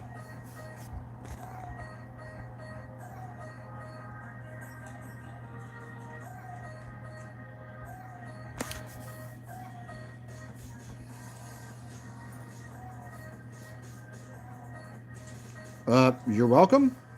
Sure. Oh, the smoothie? Yeah. Oh, yeah.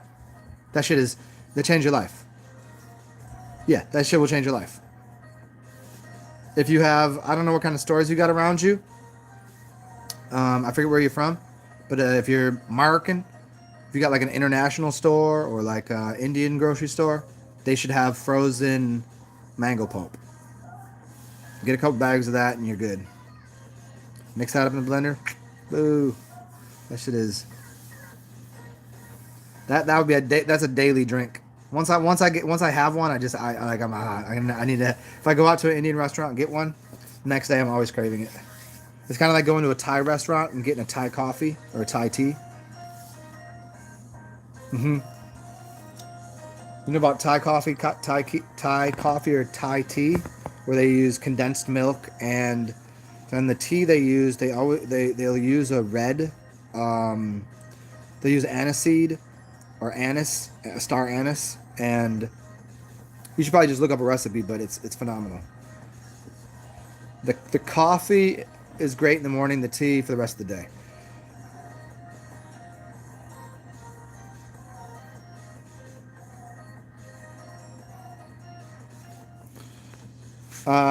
Patrick Rogers watching Volcom Pipe Pro live. 2 waves are firing, but the commentary is pain.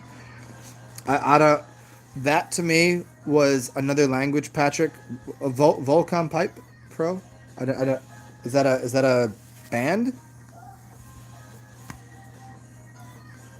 At first, I thought you were talking about one of my favorite guitarists. His name is Vrekum. Wolfgang Vrekum.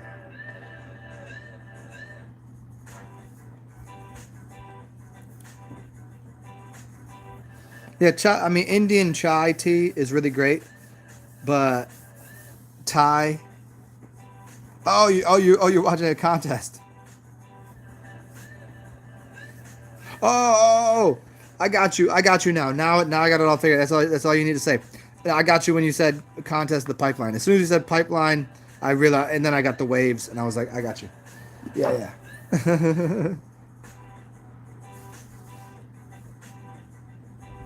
Yeah, I mean, how much can you really say, if you're a surfer head about dudes going through the barrel, man? He's on his board, dude. He's fucking gnarly or whatever. I don't know. Fuck people talk anymore out there. Look, maxing and relaxing out here on the beach, bro. What up, Brody? What up, broski?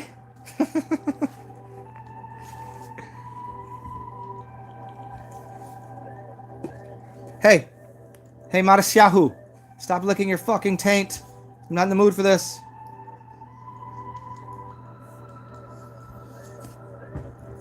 Do you have something to throw at her?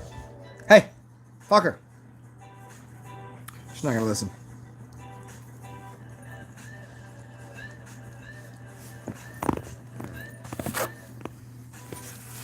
Hold on, I got. Oop!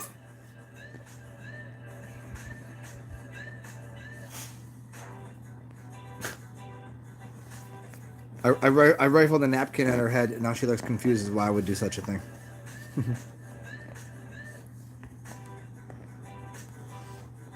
I guess if I had a vagina and I could bend over and lick it, and somebody threw something and hit me in the head with it when I was doing it, I'd be a little confused too.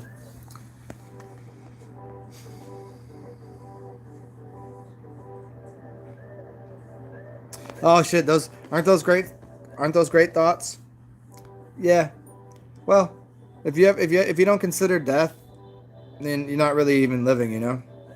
If you don't consider those things.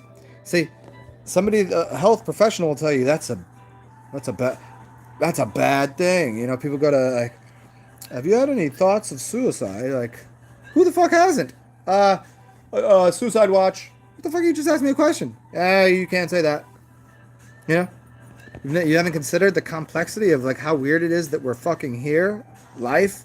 What was before you were here? You were dead before you were. You know, you were dead before you were here. What's gonna be afterwards? Consider those things. That's not a problem. It's a problem for people that don't consider those things. Yeah. Fuck out of here. Health professionals, those people got problems. Well, what kind of drugs are you on today? Sitting there drinking a coffee, smoking a cigarette, and probably is on I don't know how many prescription pills. Asking other people, what kind of drugs do you do? Oh, that's. I had somebody like that. I remember growing up. This woman never done any drugs in her life. She was a nun or some shit. And she was like the school's drug counselor. And she had never done any drugs. I'm like, anyone? You see why that's not good, right? You see why that can't be good. Never done any drugs. Trying to talk to kids about why they shouldn't do drugs, even though she's never done any. Weird, man. And then you got the ones sitting there on all of the drugs, smoking, drinking, doing whatever prescription drugs. Some kid comes in, smoking weed, maybe tried a drug or two here or there, and they're all of a sudden, that's just on. You can't do that. Excuse me?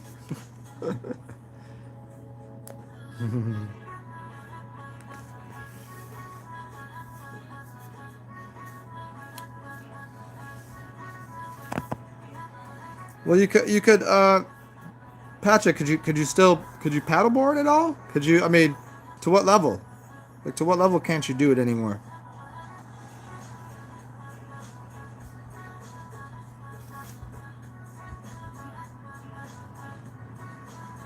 Huh. I'm not a nun, but haven't done drugs, but I haven't held.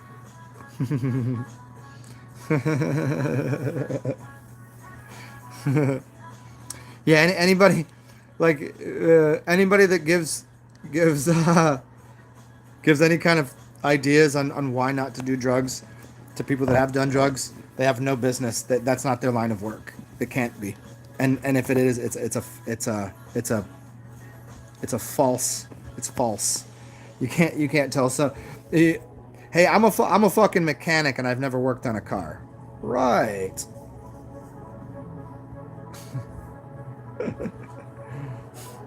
It's like psychologists that have never explored psychedelics or DMT or any of these things. Okay, tell me about the brain. You don't know. You could tell me about neurology connections, serotonin. You could tell me all that from a book, but what do you know?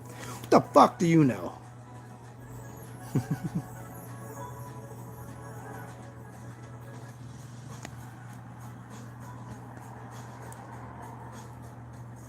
Right on, Patrick.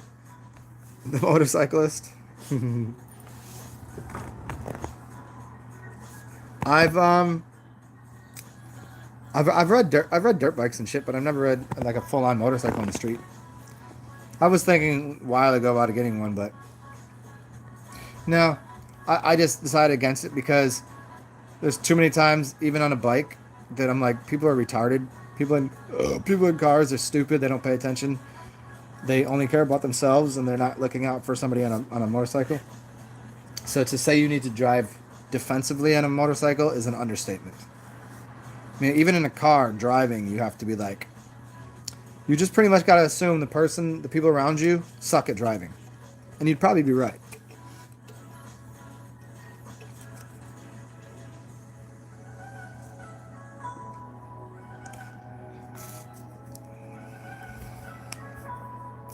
No one knows anything. Other than I don't agree with that.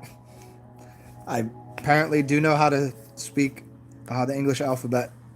A, B, C, D, E, Okay, I can get to F. Seems people do know something.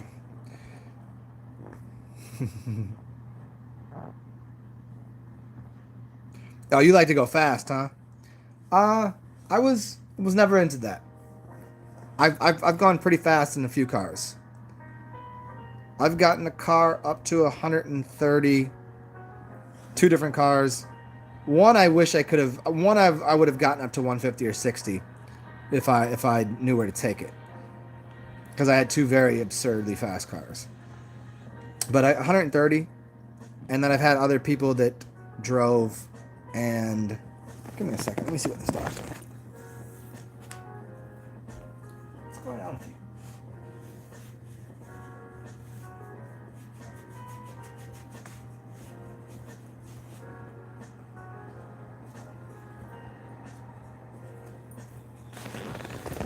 What are you itchy right now for? She out of nowhere just itchy butt. Yeah, the fast thing. I don't know. It never impressed me. I never liked the adrenaline rush. Wasn't my thing.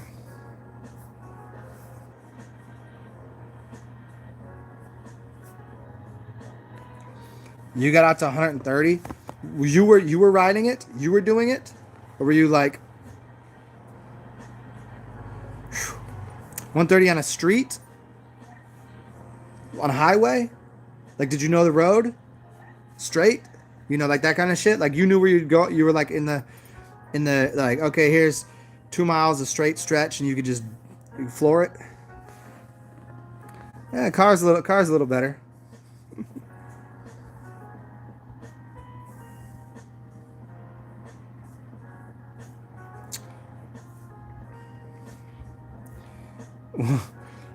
Divine Hazel, what kind of car you push around?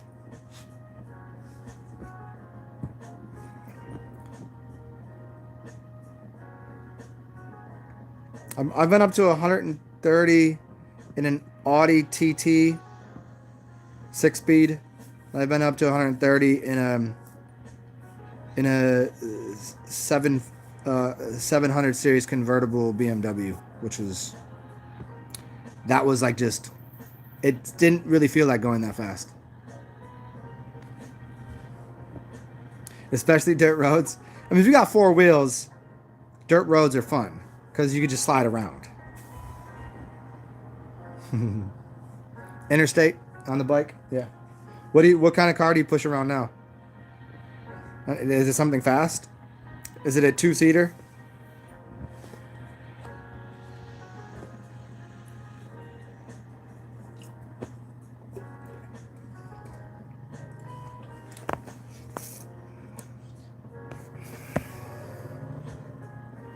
Yeah, Stan.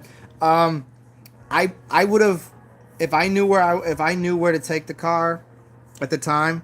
I would have taken the BMW somewhere and just maxed it out. I think it probably would have maxed out at like 170. I would have thought. I would have tried it. I got up to like 100 and I don't even know what in a very short distance because it did 0 to 60 in like 5.2, I think. It was like 400 horsepower almost.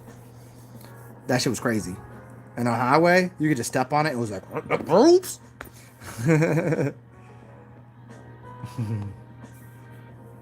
MG, a little Spitfire. Yeah, those were. I always liked those growing up. I always wanted one of those. That or a Porsche, and then I ended up getting an Audi TT convertible, which was totally cool. Ooh, an 1100. See, that's too much for me. A bike, man. Give me the little chick bike. Give me the fucking 600. I'm fine. Even that is, I'm good. I don't need all that extra. A bike is a bike. A bike's always going to be fast. Like, I don't need the extra 1100 on there. Damn, that's fast. That's bigger than some Peugeots. That's bigger than like a little Volkswagen engine.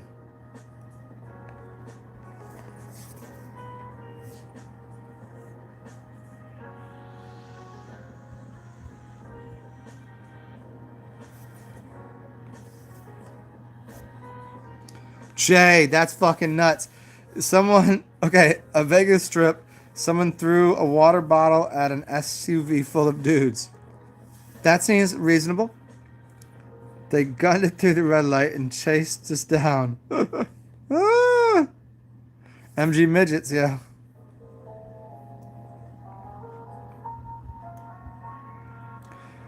Fast takeoff, 0 to 60. Stan Winfield, 1100 0 to 60 in 5 seconds. No, it's faster than that. It has to be 1100. That's got to be in like 2 point something. It's got to be faster than that. Has to be. The fastest car I've ever been. The fastest car I've ever been in is the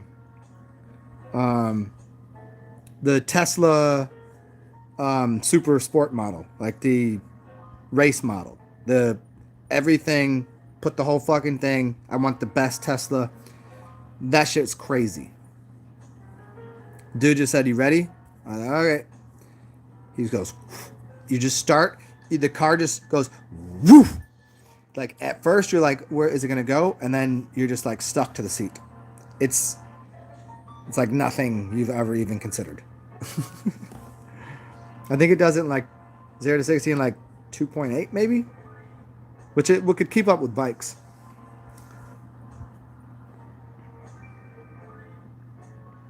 Yeah, I preferred the feeling of driving the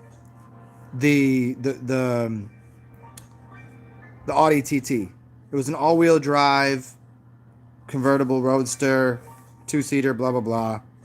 It was the funnest to drive. It was just fun to just grind through the fucking gears, you know. And with a little bit of work, it would have been super super super fast. Like a turbo kit on that, and a couple small adjustments, and that'd have been super fast. But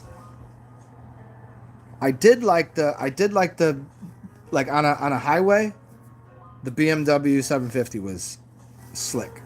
It was super cool.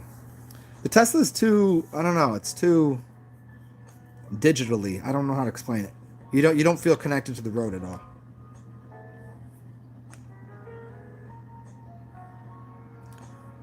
Oh, the Ninjas? Yes.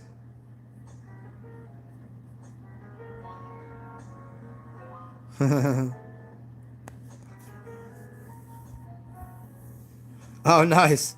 Oh, it's engine tuner?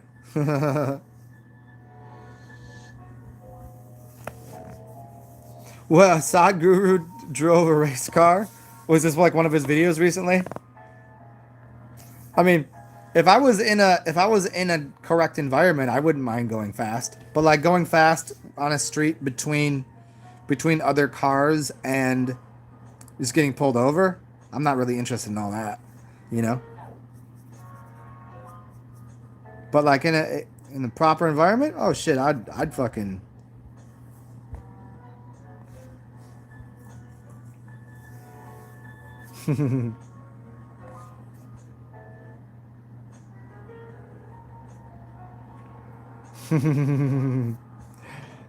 I won't tell them, Angie. I will not tell them. Yeah, that's what you got to do. It's like people that looky loos that go to houses and just check out the really cool houses. Saturdays and Sundays, check out the fancy houses. I mean, fancy house is a little to me a little, but I could see test driving cars just to see what they like. I used to work at a car dealership, and there was a time I would go and test drive cars. I mean, nothing really too expensive and fancy, because if you walk in and you're younger and you ain't wearing the right shit, they're gonna make sure they're are you gonna really buy this car, or are you just trying to test drive it, you know? But if you walk in, you're like, businessman, I would like to test drive the Ferrari fucking 550, please.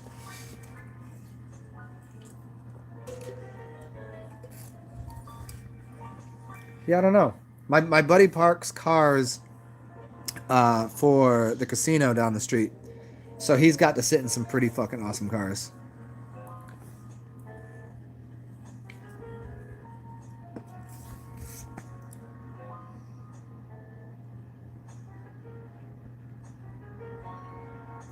And Stan Winfield, or do you mean Stan Sadhguru used to be a race car driver for real?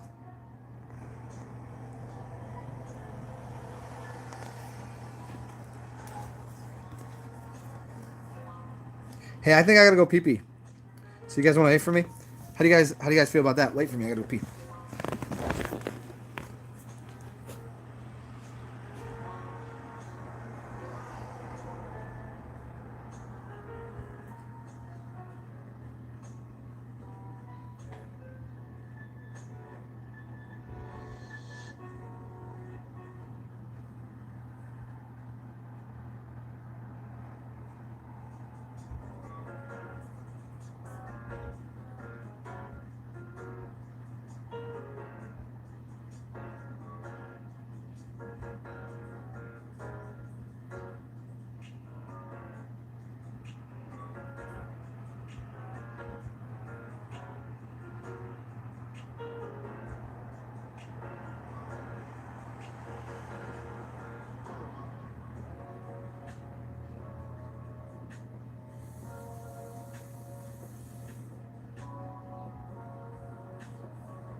Oh, right back. I got it. I'm out of beer. Look at that. How does that happen?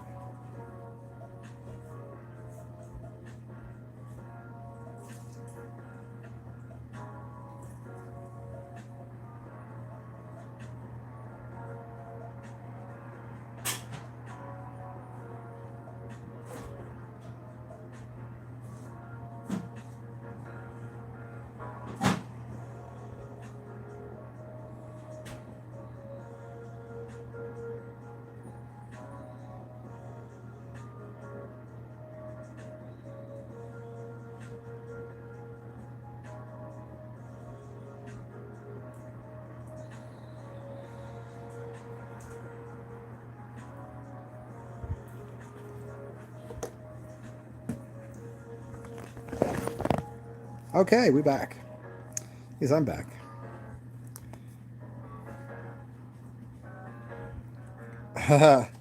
And you ever slept in any graveyards or anything? Lots of graveyards here. All above ground too. I wonder how many of them. I've always had this consideration that some of these giant.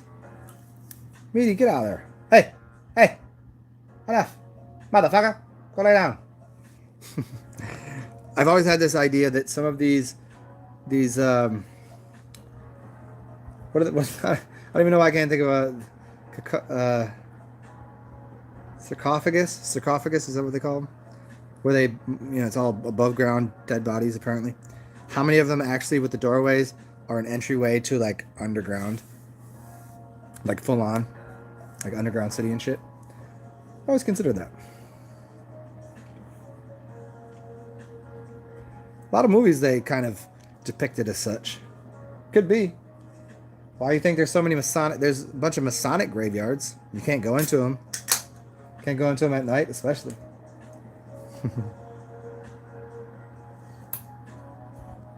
Mausoleums, thank you. Lay down!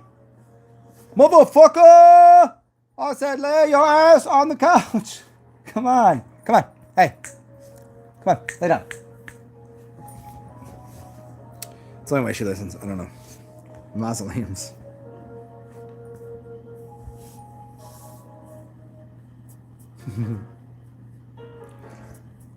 Oh yeah, mausoleums here. Yeah, they're crazy, man. I've done a couple videos from some of the cemeteries, mausoleums and shit. I'll do another couple videos from them now that I have a phone that kind of works a little better.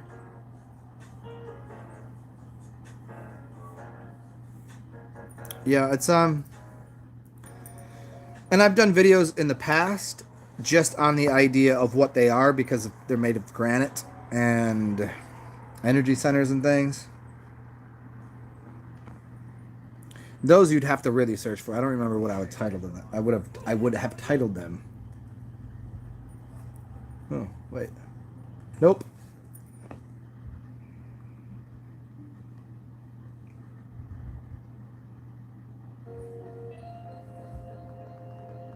Oh, you didn't sleep? Too wide awake? You up with the spirits, huh? Of doing some witchy shit, Angie? Oh, wait, witch moon.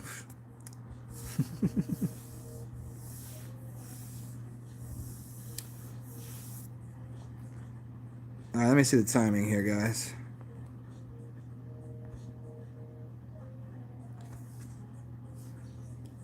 Yeah, I've been through them. I never really slept in one, but it's interesting to hang out in them, and it's always interesting to me looking at the dates, getting into the mud flood shit.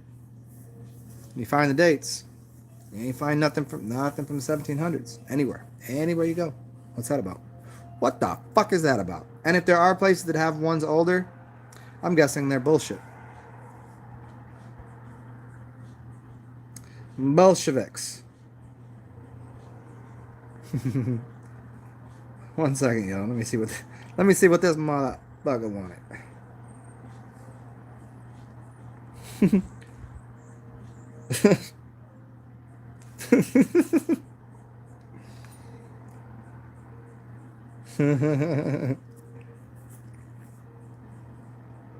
All right, I got a few more minutes to crush here, and then I gotta go shower, shave, and you guys learn about the 3 I's and the 3 S's: interest, income tax, and inflation, and shit showering and shaving.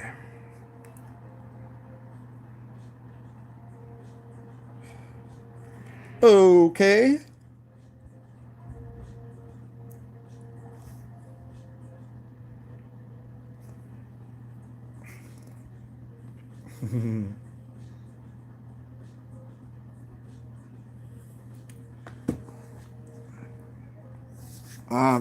I don't know. Oh shit! Here we go.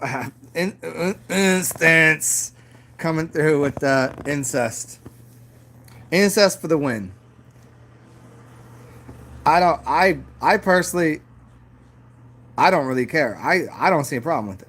I see no problem with it at all whatsoever, for a lot of reasons.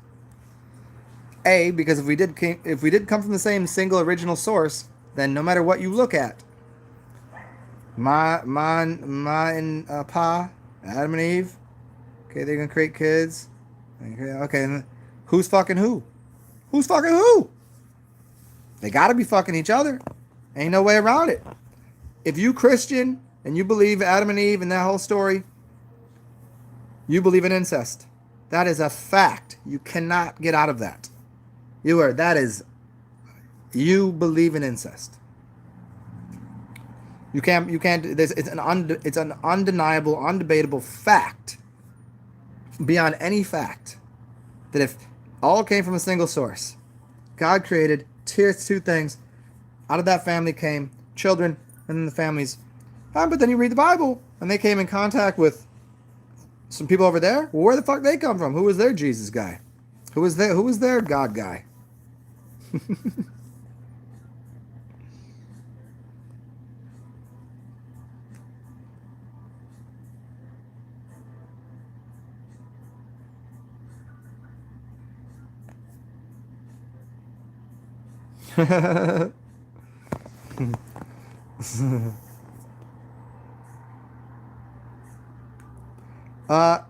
Stan, were you talking to me? Because a lot of people told me some crazy shit. We've been in dreams where I've either steered a car from an accident or fixed something or did something, or people always tell me some crazy shit. I'm like, yeah, probably.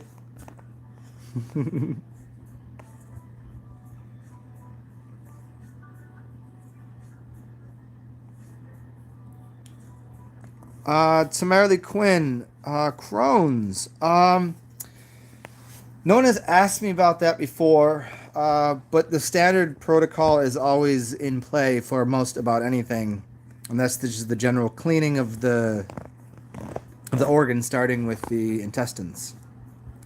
So in order, you'd clean the intestines, psyllium fiber, and clay, bentonite and clay, and then lots of distilled water. Clean that out, and then you'll do coffee enemas, which will clean out the next stage, which is you have to do this in order because you don't want to start cleaning other parts out of order. Then you want to do coffee enemas, which will open up your hepatic valve and release things through your gallbladder, your liver and your gallbladder, and they'll push things out of there into now your opened up area, which was your intestines, which were clogged up.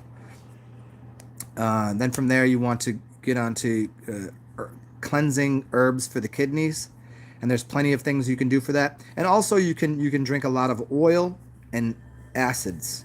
So oils, anything like sesame, or maybe if you got good olive oil, maybe, and then grapefruit, lemon, lime, drinking that together as a mixture, that will help cleanse the liver, gallbladder. And then you want kidney herbs to clean out the kidneys, and then everything to do with cleaning the blood. You just find herbal things to clean the kidneys and the blood, a lot of distilled water. That is the quickest way to clean just about anything, because most diseases have an origination point in one of your organs. Crohn's, I'm going to look it up right now because I just off the top of my head don't remember what it is. I think it has to do with something to do with shitting, but I don't remember. Yeah, it's a bowel tissue. So there you go. Yeah. So the cleansing of the bowels. Okay. To go deeper into that, you're gonna want to use things like a lot of enemas are gonna be helpful, and the enemas you'll trade after you do the coffee. Then you're going to get into doing things like wormwood, cinnamon,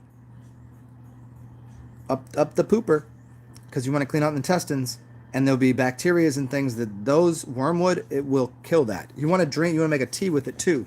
You want to drink it so it's affecting from this direction and directly from that direction. So those things, and then after you've cleansed it, you want to coat it and give it. You want to put friendly bacteria back in. So then yogurt in the mouth and yogurt up the butt. And not just straight grab yogurt and jam it up the butt, but make a make a yogurt enema. Those will help a lot. Let me see a little deeper on what it is exactly. Crohn's is definitely inflammatory. Okay, and other things you can use in there.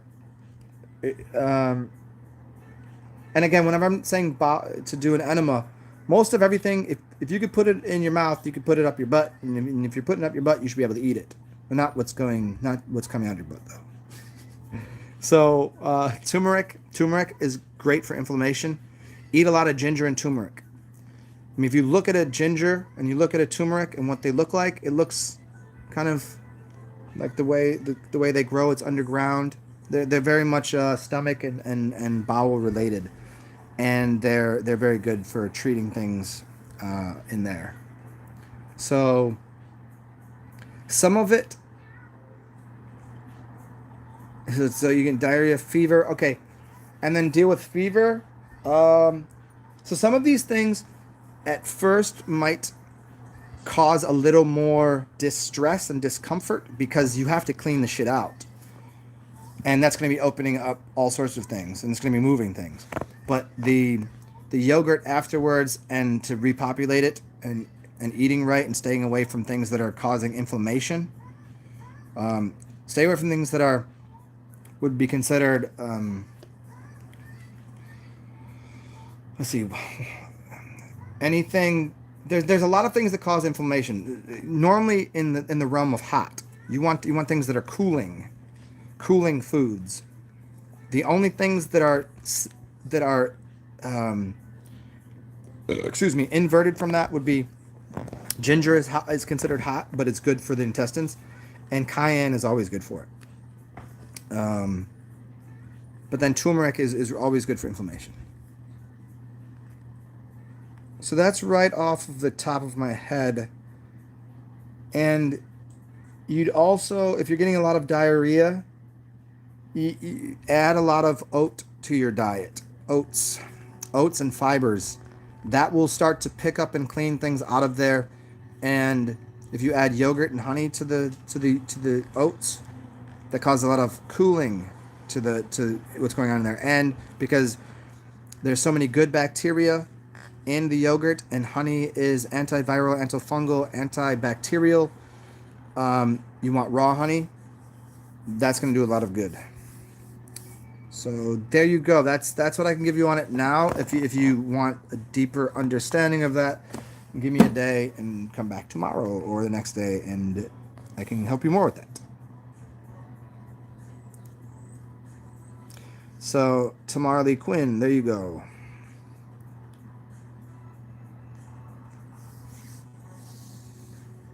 What's up, Jonah? Instance.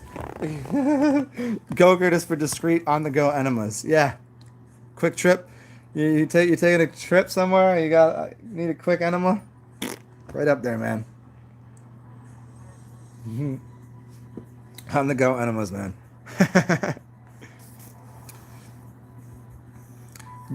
Oat scrubbers. Oat is good for scrubbing. Yes. You want insoluble and soluble fibers, meaning fibers that collect and suck things into it, meaning all the bad shit, and insoluble, meaning nothing. It's going to scrape and pull away all of the dead, decayed matter that's probably causing a lot of chaos in the colon. So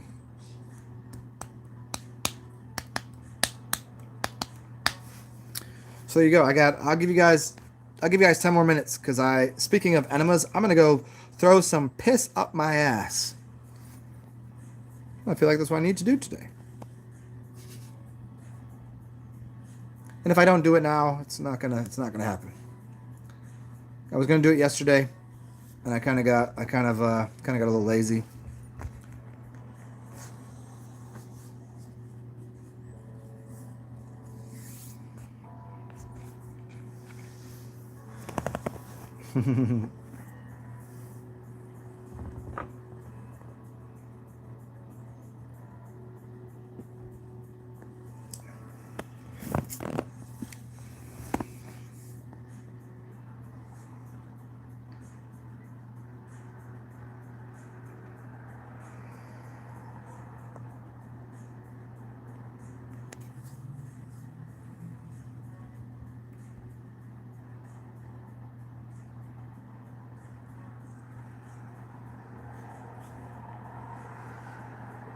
Oh, Jonah, thank you.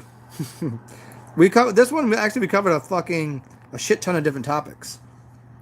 The last two, I was very happy with the last two so far. Well, actually, yesterday too. We just covered a bunch of different things. What's good, Griff? Like today, we went through planes, trains, automobiles, air power, gasoline, some shit on basketball, some shit on sports, media, health issues, a lot of different stuff.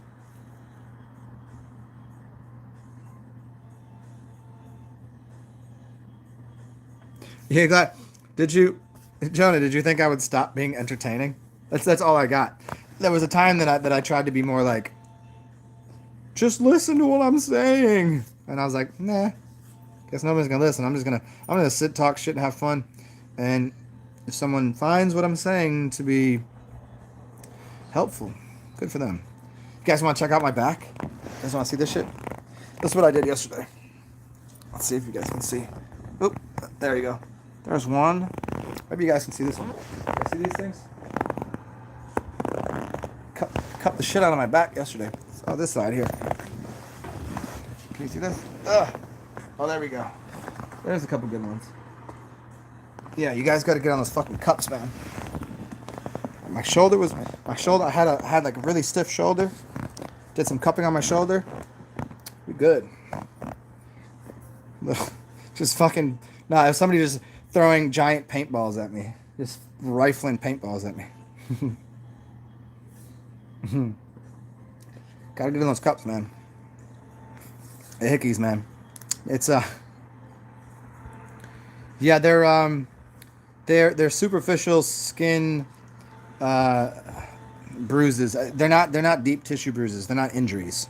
They're little. It's different. It's just bringing blood to the surface so it can be moved. All of the bad blood, so it get moved out of the system.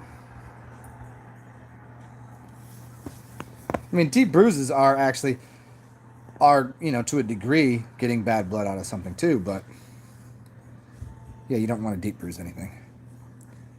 And there's this one guy that I'd studied who basically just uses a bamboo stick, and if you have an injury, he just taps you on that for like 20 minutes. He just taps you all over. Until it starts to bring the Sha to the surface, and he gets people that couldn't move, cups. So you got 3 things that do about the same. Here's your 3 choices. You got gua sha tools. Gua sha tools, which you scrape against your skin. You put some oil on here, and what you're doing is you're taking the fascia, the skin, and the muscle, and you'll hear a little grittiness sometimes. That's actually like where it's stuck together. It's like glued together, and you're breaking that apart because it should be a sliding surface. But most people, just years and years of not moving, it becomes glued together basically. Gua sha, those are cheap. Cups, cuppies, cups. Oops. Let's see if I can do this here.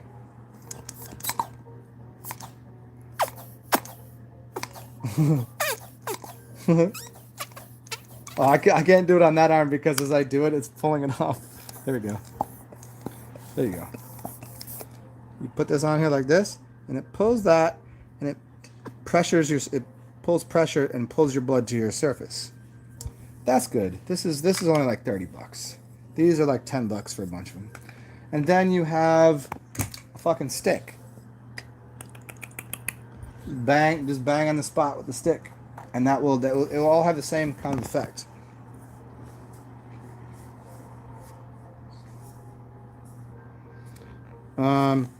Those right there are plastic. I bought some silicone ones. They fucking sucked. They didn't work. They didn't get enough pressure. They were no good. No good. And glass. Glass I would use, but if I want to do it on myself, it's too hard to get in certain locations when I gotta have a match and do all that. And you do also with these get a little extra control. Some people, there's a certain pressure that's too much, and some people, and also if you want to do it as a massage where you can rub it up and down the skin and keep a suction, those work way better too. So I like the plastic cups.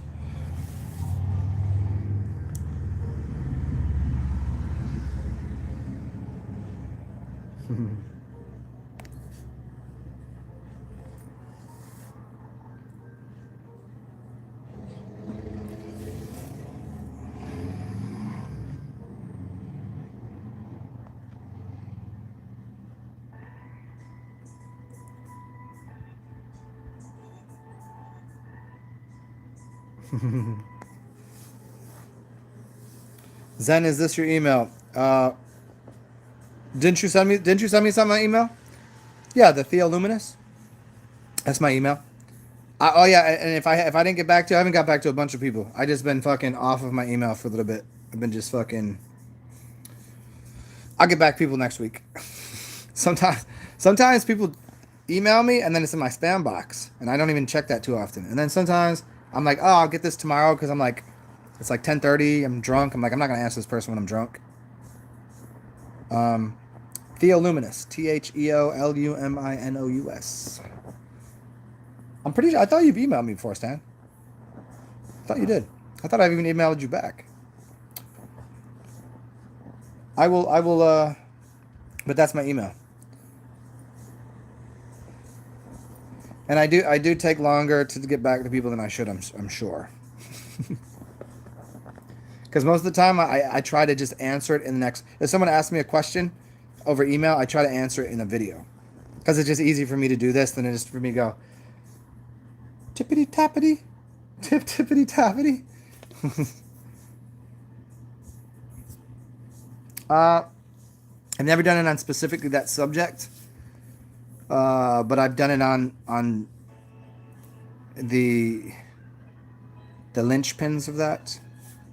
Lucid dreaming, then astral projection, then out of body, and all that. Yeah. And I don't know that I would. You know, I don't know that I would because I don't think most people should have that kind of free range. But then again, it is self-regulating, where for the most part, you're not going to get to that level of being able to do that if you're doing it for fucking ill reasons. You won't be able to stay in those realms. You won't be able to do it for dirty, filthy, stupid, you know what I mean?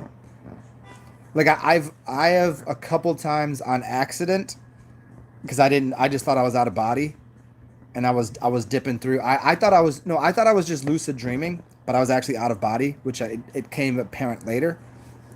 When I was like, I walked into someone's house, and as I'm realizing I'm sitting there, that the dog and the baby can see me, but no one else could. It was pretty fucking weird. And I was sitting there going like, these people don't recognize I'm here, and the baby sees me, and there's like a 5 or 6 year old maybe that kind of notices me. It's kind of like, huh? But the baby could see me, and the dog could see me. And I was like, and that's when it kind of clicked to me that I wasn't just in a lucid dream playing around in my subconscious, that I was, I think, at someone's place. And I've done that a couple times where it was just like and I've had a couple that were really intense where I was out of body in places, and I became aware while I was there, because I was kind of stumbling around and I couldn't maintain my balance correctly. But I could tell I was at somewhere that I knew, and I knew the building, and like the people there knew who I was.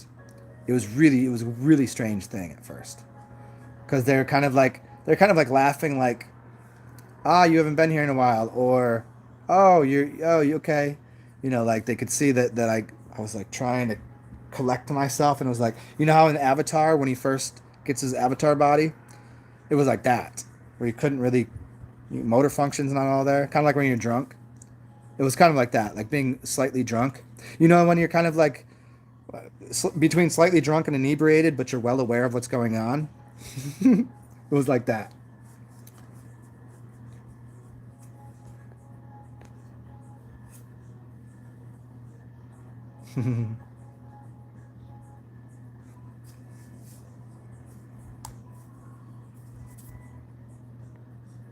Oh yeah, yeah. Well, Divine Hazel, it's basically just attached to, um, it's basically just attached to astral projection. I would say astral projection. If you know the difference between astral travel and astral projection, astral travel is just, well, if you want to do it in real time, it's astral travel. It means I just get out of my body and I go wherever I want, and I can go see things in real time. Astral projection is to put yourself in a different place or time. Um, Knowing where you are is difficult. Knowing exactly your location, it's really hard to do. Because then you have to have the skills of like, how precise are you? Like, can you zoom in with your eyes when you're doing something? Can you read a paper? Can you look at a date and then remember it? Because there's times I've seen names, dates, I've read entire things, and I couldn't. When I woke up, I was like, oh man, what the fuck was that number? What was that thing? What was that name? What was that? And I just couldn't bring it back, because I had like, because usually you can only spend a little time there before you start to forget things, before the it all just vanishes. You could have the most vivid lucid dream that you were so aware of, and wake up and you've installed a new program and you have nothing of the other one. It's a that's the hard link to make, from being in a lucid dream to then getting into astral projection, out of body experience, that kind of thing, to being able to remote view remote view is kind of like all of that to bring it back to this realm is super difficult because there's just too much to do. You'd have to go to sleep and get up every 5 minutes, and with the whole complete intent and purpose on doing that, it's really difficult to do.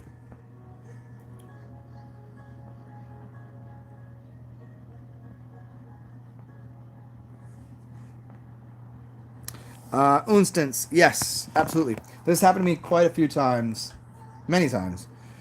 Sometimes it's when I'm dead sober. Sometimes it's when I'm a little drunk or a little high. Sometimes it's really sometimes a lot of times the requirement is being really tired.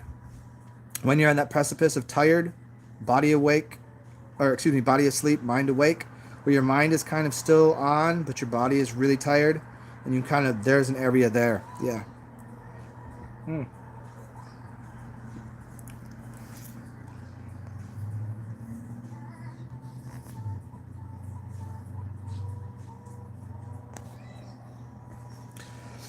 I've seen some people.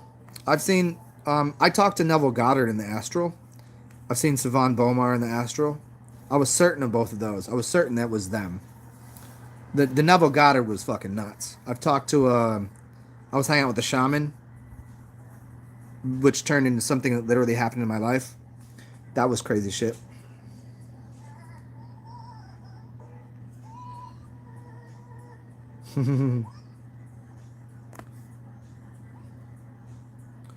Yeah, I mean, it could be one of instances. It could be you were literally experiencing that reality, and that was it. You had it, enjoyed it, and you move on to reality. It could be a separate reality that you're playing, or it could be something that you've seen in the future, or something you've seen in the past, or something from another space.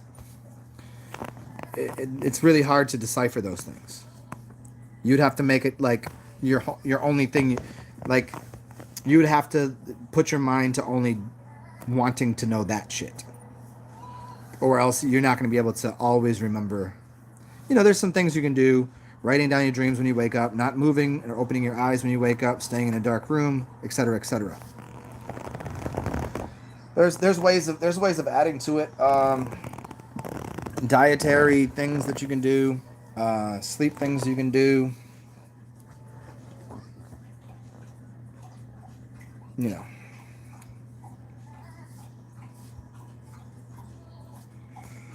Yeah, whatever you get out of body and you go to a realm that's as real, if not more real than this, that's when you go, oh, I see.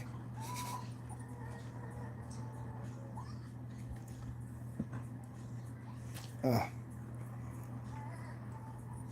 All right, guys, I got 5 more minutes and then I got to dip because it is almost 5 and I got shit to do.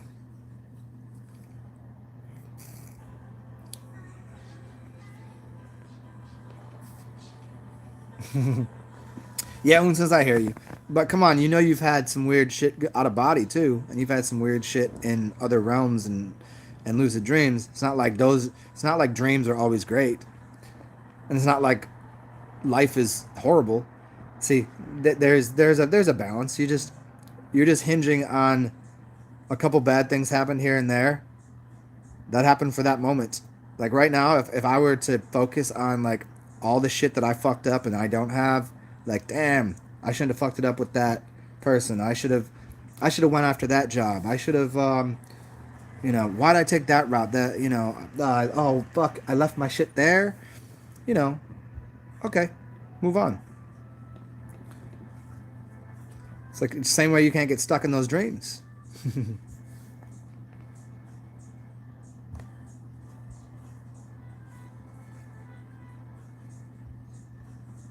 Yeah, Patrick Rogers, the 12. Yeah, that's there's a lot of things to do with shamans and where they how do they created language and cymatics and space and shapes. If you threw the same, you know how they can levitate things, acoustic levitation. Make a bunch of speakers aimed at the same area, producing the same sound. You can levitate something. If you intensify that and put it into something that could produce a physical something, So fire produces to a degree, you know, there's wood there. Whatever's going on, it's producing smoke and ash. You could produce something. Maybe you could produce a physical object. It's been said that, you know, put enough energy into something in the same space, you could produce an object. Why not? I don't know.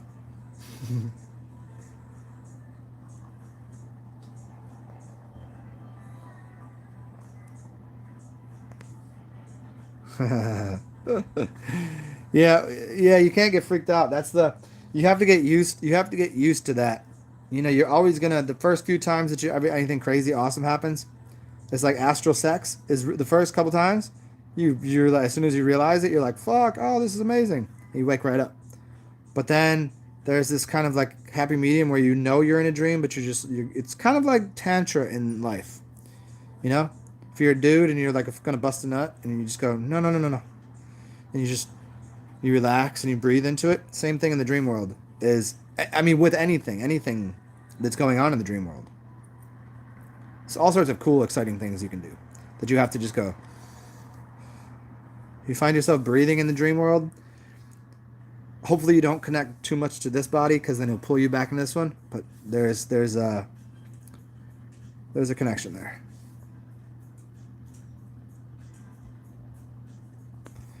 Check out Unstance. Check out what's his name?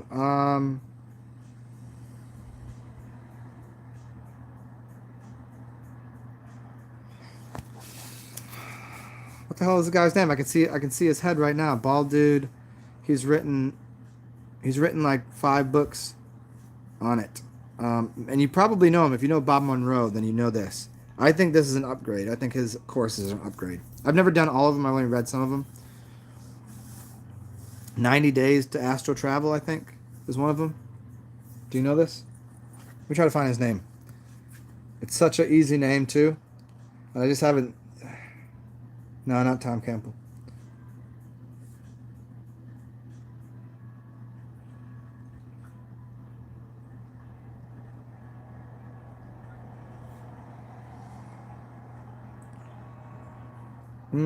There you go. Robert Bruce. Robert Bruce. Robert Bruce. That's who you're looking for. I like that. Unstance. Who's Tom? Oh, Tom Campbell. Yeah, look up Robert Bruce. I like his work. It's not like if you read all of his books, don't buy all of them. They're kind of redundant, and some of them are. You only really need one of them. But I mean, you know, I guess if he's making money and he's got a couple new things and ideas in some of them, but a lot of it is just, they're thick and there's a lot of filler in them, which I don't like.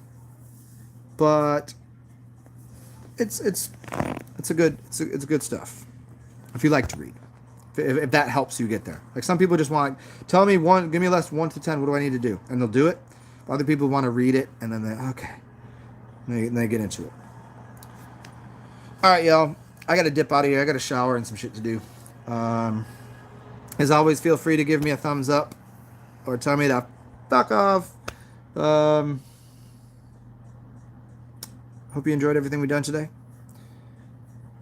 Yeah, I think he does, man. I think he does. I'm pretty sure he does. And if not, Unstance, just look up on YouTube his name and an audiobook.